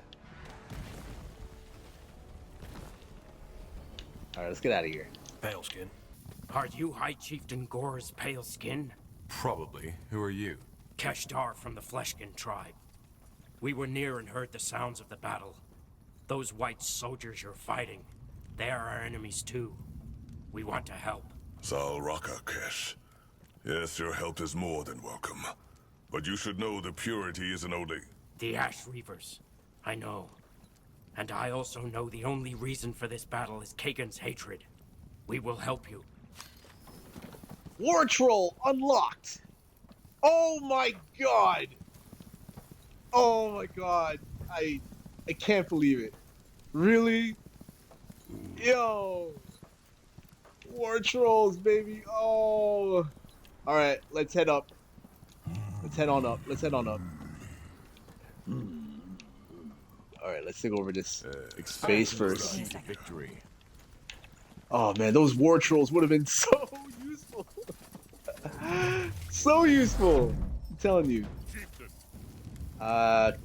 Kyron? You've heard about these. They simultaneously mark a tribe's territory and are where orcs bury their dead. Whoa, there's a bunch of them here. Alright. The coward returns. Yes, you killed the Pale Skins, so doesn't change a thing, Gore. Your horde won't like that. Oh, really? You have any idea what I did to be here, Gore? They may respect you now, yes, but they won't dare to refuse an order. I said it before, and I'll say it again. I'll have your goddamn head on a pike. Now get back to your cow. We'll settle this on the battlefield. No. There's been enough orc blood shed. This ends here and now. You want to challenge me? Here, in my own camp? And then slaughter you like a fucking pig. I'll do it for them. Gore, what are you doing? Put that knife away now. No. Remember when you asked me how I could just go on, Kagan? I can't. But I did it, because it was what she would have wanted. But it seems that the only way I can make you believe me is by doing what I wanted to do all along the way. End it. Once and for all. I'm sorry, Tahar. Whoa, no! What the hell? Killing herself won't bring her back to life, yeah! Killing yourself won't bring her back to life. You know that, right? It's not about that. I hope it. Stop! Hey, you better stop. But that doesn't mean I forgive you. Never want to see your face again, Gore. You hear me? Never. You won't. I need to go now. Away from here. Away from this fucking wasteland.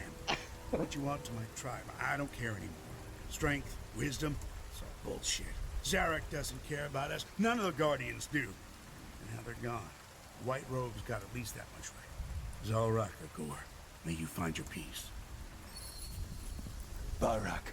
You'll follow the Fire Wielders now. Careful, Gore. We respect you, but that doesn't...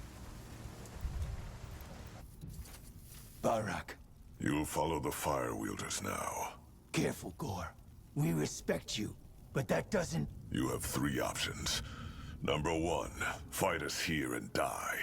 Number 2, stay on your own and get overrun by the Purity. Because believe me, they will be back, and we won't be there to save you.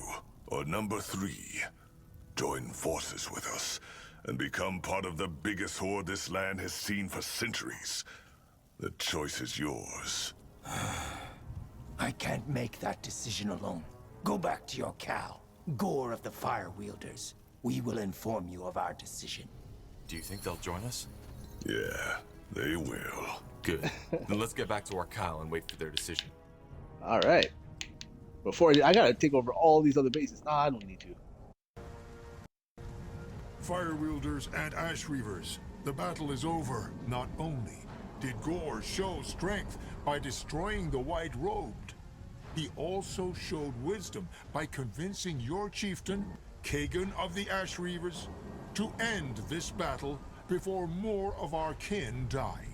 He made you an offer, and you accepted. For now, we will follow the pale-skinned named Tahar in his fight against the white-robed heretics who renounce Zarek and the Guardians, and who want to bring an end to our people.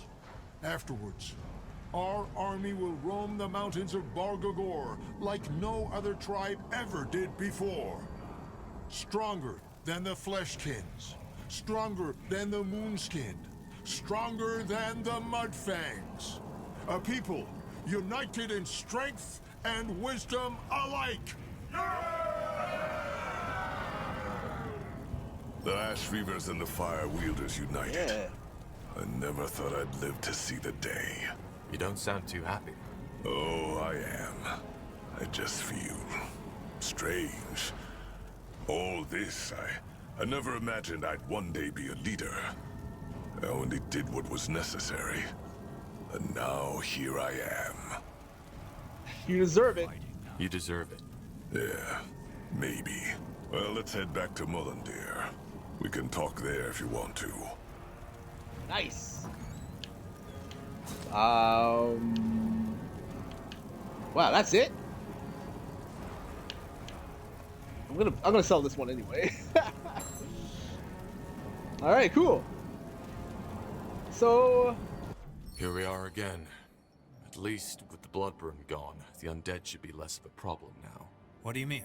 The Bloodburn didn't just kill the living, it also woke the dead. Interesting. Well, let's head to the fortress. I'll do the talking once we get there. alrighty, let's continue on. Do another I'm telling RTS you, element. you're going to regret this. We're... Did I ask you for your opinion? What else is this? Hey, help me! Sure. Hey, thank you for the follow. For Axie. Thank you, thank you, thank you. Tiara's breath. Thank you. I was sure they were going to kill me. Well, you're safe now. What happened here? And who are you? I'll give you a shout out here. Ralph had me. I'm a mentalist from the Creative Guild in Everlight. The Death and the Bane. They've invaded the canyon. They are besieging the fire. Not good. And what about you? What are you doing here? Long story. I think Skalalena is better fit to tell you. We have a camp in the southeast of the canyon. I'll go there right now. You're free to join me if you want. Thank you for the follow. Thank you for the follow. Oh, I don't even know. Oh, channel. Oh, what? Yeah, never mind. Cool. Who are we facing? One more question. Who are we up against? Deathman and Bane? Mostly, yes. Lucky for us, the Purity hasn't sent any Lightbringers yet. And of course, they're still undead. But not as many as before, when the Bloodburn was still a thing. Alright, what about the Falcons? Hang on there. What about the Falcons? Where are they? Oh, yes. Most of them have withdrawn into the fortress, including Highkeeper Aranor. But there are some survivors in their old encampment south. I don't know if you've heard it, but there was quite the drama here only a few weeks ago. Yeah, I know the story. Yeah, because he was here. We were here. Stay safe, Ralph. Huh. I'll do my best. If the fortress is under siege, that camp is probably a good place to make contact with the Falcons. Agreed. Once we have a better idea of the situation, we'll send word to our forces. Oh, great. That's just perfect. That is just perfect. All right, let's continue on. Blazes. They devastated this place. As I said, Aranor's distrust in the Deathmen is justified. All right. Take a look. Hold it right there. One step further and I'll slit your throat. The way you're shaking, you're more likely to cut your finger than anything else. Put it away. Excuse me, who are you to... Wait, Lord Marshal Arendir? But they told us you fell in the Battle of Greykeep. Who? The Bane? The Deathmen? Don't believe everything you hear, boy. Now put down that weapon. We're here to help. Of course. My apologies, Lord Marshal. I meant no offense. Who is... Wait, you're the one who helped to free the fortress, aren't you? And Lord Marshal Arendir, you're... Tiara's breath. I'm Watcher Joanne. Forgive Recruit Averett's behavior. No harm done. Now, tell us what happened. Where's the High Keeper? In the fortress. That whole mess, it happened a week ago. We were still recovering from the undead attack a moon ago, and we thought the Deathmen were gone for good. They completely took us by surprise, like bloody amateurs. We just barely managed to drive them out of the fortress. We? But you're here, aren't you? Yes, well, that's a different story. The 6 of us, we were tasked with guarding the catapult. When those screaming Bane fanatics attacked by the dozens, we got... I don't know, scared. We ran. Alright, why didn't you fight? Why didn't you stay and fight? Cowardice. That's all it was. Well, self-pity doesn't help either. We need to act. You said the Bane and the Deathmen are besieging the fortress. How big of an army are we talking about? A large one. They are only a fraction of their respective forces, but together, they will break through the gates eventually. Well, then I think it's time to call in our troops. Our old outpost. Is it still there? I think the Deathmen burned it to the ground, but it should be easily rebuilt. Good. What then? Well, obviously the most important thing is to prevent the Deathmen from breaking through the fortress. But a head-on ambush would be suicide. Then what do you suggest? I suggest a two-way route. We support Highkeeper Aranor in the fortress and simultaneously weaken the enemy. Also, Averett may not look like it, but he's actually a skilled Arya Smith. If you get us the material, we can equip your warriors with it. What about Gifford? Yes, true. He might also be able to help. If they didn't kill him yet, that is. Alright, who's Gifford? Who's Gifford? Our engineer. He was at the catapult too when we were attacked. But he didn't make it. We left him like bloody cowards. If he's still alive, we can free him and he might be able to repair the catapult. Oh, wow. By the way, for Axie, I'm just man, I'm just playing through the whole campaign right now, and my God, every time I get to RTX or RTS section, it just slows way the hell down for me. Like way the hell down, man. Oh my God. But these sections where there's story beats and there's dialogue, I love. So if you don't mind, I'm just slowly but surely getting through the story campaign. I don't know how long it is. That's the thing. I have no idea how long it is, but I'm just plugging through it. It's now like I'm at the 40-hour mark, so this is crazy. All right. So, what does Arya have to do with the weapons? What does Arya have to do with weapons? You don't know? Arya water is not just used for alchemy. The Falcons have used it to imbue their weapons for centuries. Okay. The Deathmen's and the Bane leaders, are they here? The leaders of the Deathmen and the Bane, are they here? That crazy scarred woman and Commander Catrus, you mean? They were, yes, but they left 3 days ago. For the attack on Mullendir, of course. I understand. How can we support the keepers? I understand. But how can we support the keepers on the inside? Well, they've been trapped in the fortress for over a week, and our provisions were already low back then. If we manage to smuggle resources inside, then it may help them to regain their strength. There's a small hole in one of the northwestern walls, just next to the catapult. If we secure that sector, we can drop resources into their courtyard. Solid plan. Then let's get to work. Yes. And with your permission, we will join you. We've been hiding for too long. It's time to make these bastards pay. I hope so. Oh my god, establish another base! Oh god, here we go! Again and again. Oh, we're playing as the humans now. Oh, it's been a while since I played as the humans. Champion unlocked. Citadel unlocked. Oh, Citadel unlocked. Okay. Border Fortress unlocked. Damn, Academy unlocked. All these different things unlocked, eh? Aria Distillery unlocked. Fortified Watchtower unlocked. Flag Bearer unlocked. Oh my god. Bastion Tower? Oh. Oh. Yes. Our provisions are running low. Oh no, wait, hold on. Food. I need to build farms and stuff. Alright. Building farms straight ahead is not very good decision when there is a hunting source. Where's the hunting source? What hunting source? You know, when I was thinking, you know, I always build where you're right. I always build where the resources are, right? But when it comes to food, I just build a farm anywhere and they just collect the food, which is it works. You know, for me especially. So okay, I will build a woodcutter. Oh, I need one more piece of goddamn wood. Maybe I should not have established that base over there. Maybe I should just demolish this base here. I'll demolish this base. Hopefully I get some wood from that. Yeah, I get some wood from that.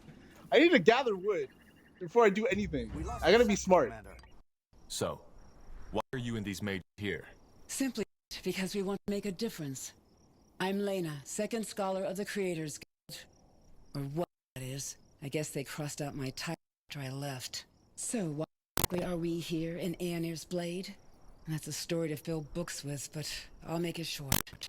Because some of us were tired of sitting on our supposedly safe little island in Everlight and watching while mages are being slaughtered. We spent the past year helping wherever we could, but it was a misty war, so to speak. You couldn't tell your enemies from your allies. However, since the king has gone crazy, things got easier. So now we're fighting the Purity. But why here, in Aeonir's Blade? Ever heard of Yura's Ring? Help me out. In the first battle with the Field Darg, there was a mage named, you guessed it, Yura. She is one of the main reasons why Io is still in one piece. She held the Field Darg at bay while the Guardians banished them. Of course, however, it cost her dearly. She gave her life for it. The ring, however, is still here, buried thousands of armwits beneath the sand. We're here to retrieve it. How? It would take years to dig that deep. Well, good thing we aren't planning to dig. In the past moons, I prepared a ritual. Telekinesis, if that strikes a chord. However, releasing that magical energy is likely to wake a whole lot of undead. In other words, we can't do the ritual without someone guarding us. Which I guess brings that's my me army? to my next question. Damn. My god. She's gonna use my army now. All right, whatever. It's my job. Let me give you shout outs actually. Wolfsaya for stopping by. Hold on, let me shout you out, man. Always appreciate the love and the views.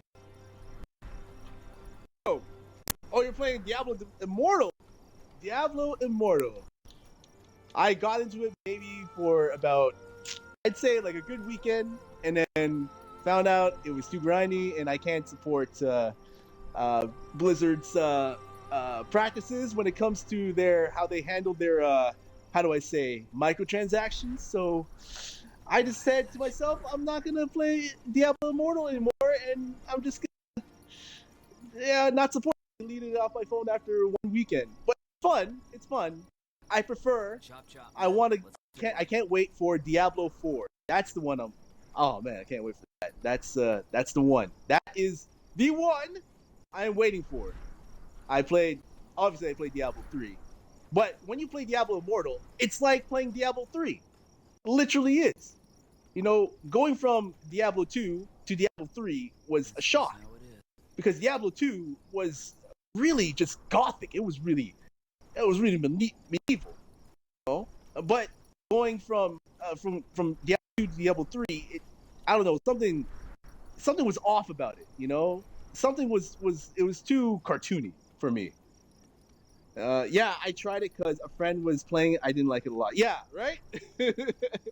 So, again, you know, Diablo 4, definitely I'm going to be picking up. Okay. So, you said some of us. You said some of us. So I'm guessing not the entire Creators Guild follows you. Of course not. And I won't lie, that split was dramatic. You know, the art scholar and I were quite close. However, he thought getting involved in any way would risk the Creators Guild neutrality. And in a way, he was right. However, most mages agreed and left with me. Only a handful of students stayed. But let's not talk about this, shall we? That night isn't among my fondest memories. Ooh. What can this ring do? Assuming you managed to unearth that ring, what do you hope to get from it? Sight. It is said to allow its wearer to sense other mages' auras, even from a distance. That could be an incredible asset in our fight. An ambush like the one on the Falcon's Fortress would never have happened. Mm-hmm. Let me guess. You want our help. Yeah, I'm assuming. Let me guess. Want our help? Indeed. I don't expect you to risk you and your men's lives for nothing. So let us make a bargain. If you help us retrieve the ring, I'll convince some of our mages to help you in your battle. Frankly, your army has the best chances of winning this war, and we could use help. All right. Sounds fair. Sounds fair. What's your plan? Actually, it's quite simple. We will teleport ourselves to the grounds and await there. All you need to do is protect us while we cast the spell. That's simple enough. All right, we'll meet you there. Thank you. It's like I gotta build my army and meet her there. Let's see. What do you need help here, sir? Tiara's breath. What are you Tiara's people doing breath. Here? This is a war zone.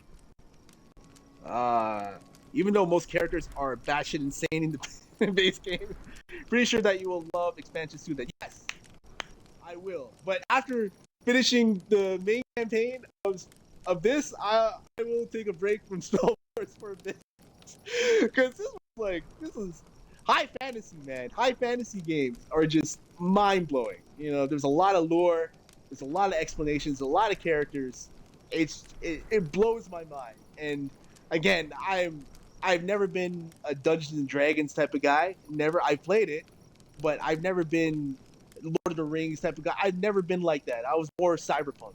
That was my thing. Cyberpunk was more my thing than high fantasy. You know, so yeah. But I like high fantasy in doses. But yeah, is it my truly main thing? No. I'm a big fan of Lord of the Rings, but yeah, to a certain extent, you know. But I prefer cyberpunk over fantasy, you know. But that's just me personally. Soul Harvest story starts slow. Plot twist is so fun. Okay. God has overall good storytelling. All right. Thank you very much for sharing. I will keep that in mind. I'll probably play Fallen God first then. Is there a certain order you have to play them? You have to play Soul Harvest first and then Fallen God? Or you can play doesn't matter which one you start off with. Because whatever the one that has the best story, I will definitely 100% do that one first. Because I like to play things with good story. But anyway, let's move on. What should I say? This is a war zone. That's why we're here. You don't say. You don't say. You don't say. Well, at least you look like you can handle yourself. We can. What are you doing out here in the desert? We were out on a mission when the attack happened. We tried to get back and help our brothers and sisters, but as you can imagine, we are too few to take these purity bastards head on. So we stuck to the mission instead. Though we weren't successful yet. What mission? The Death Men. They sent a group of necromancers before they launched their attack. I think they're trying to control the undead, but they're strong. Too strong. Then let's attack together. Yes, that might work. Fine, let's make a bargain. You help us deal with these necromancers, and we'll lend you our maces. I'm assuming you're planning to free the fortress, too. Of course. The more help we get, the better. Perfect. Yeah! We will not let you down. What the hell? Are these enemies? Oh, they're enemies! What the heck? Oh, God!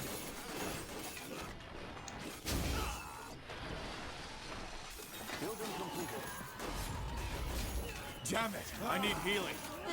Oh yeah, you do. You do. All right, where is the war bear?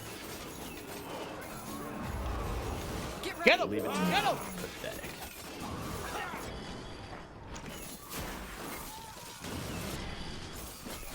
There we go. There we go. Ah.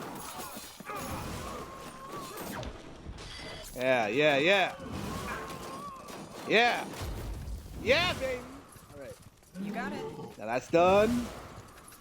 Oh, God. Let's do this. Oh, no, that's not good. You need to upgrade base sector to tier 3 if it's available. Ah, okay. Fair enough. Let's do. Repair, repair, repair! Unfortunately, I have to end the stream here. Thank you very much. I hope everybody out there, whoever's watching, is staying positive no matter what in life.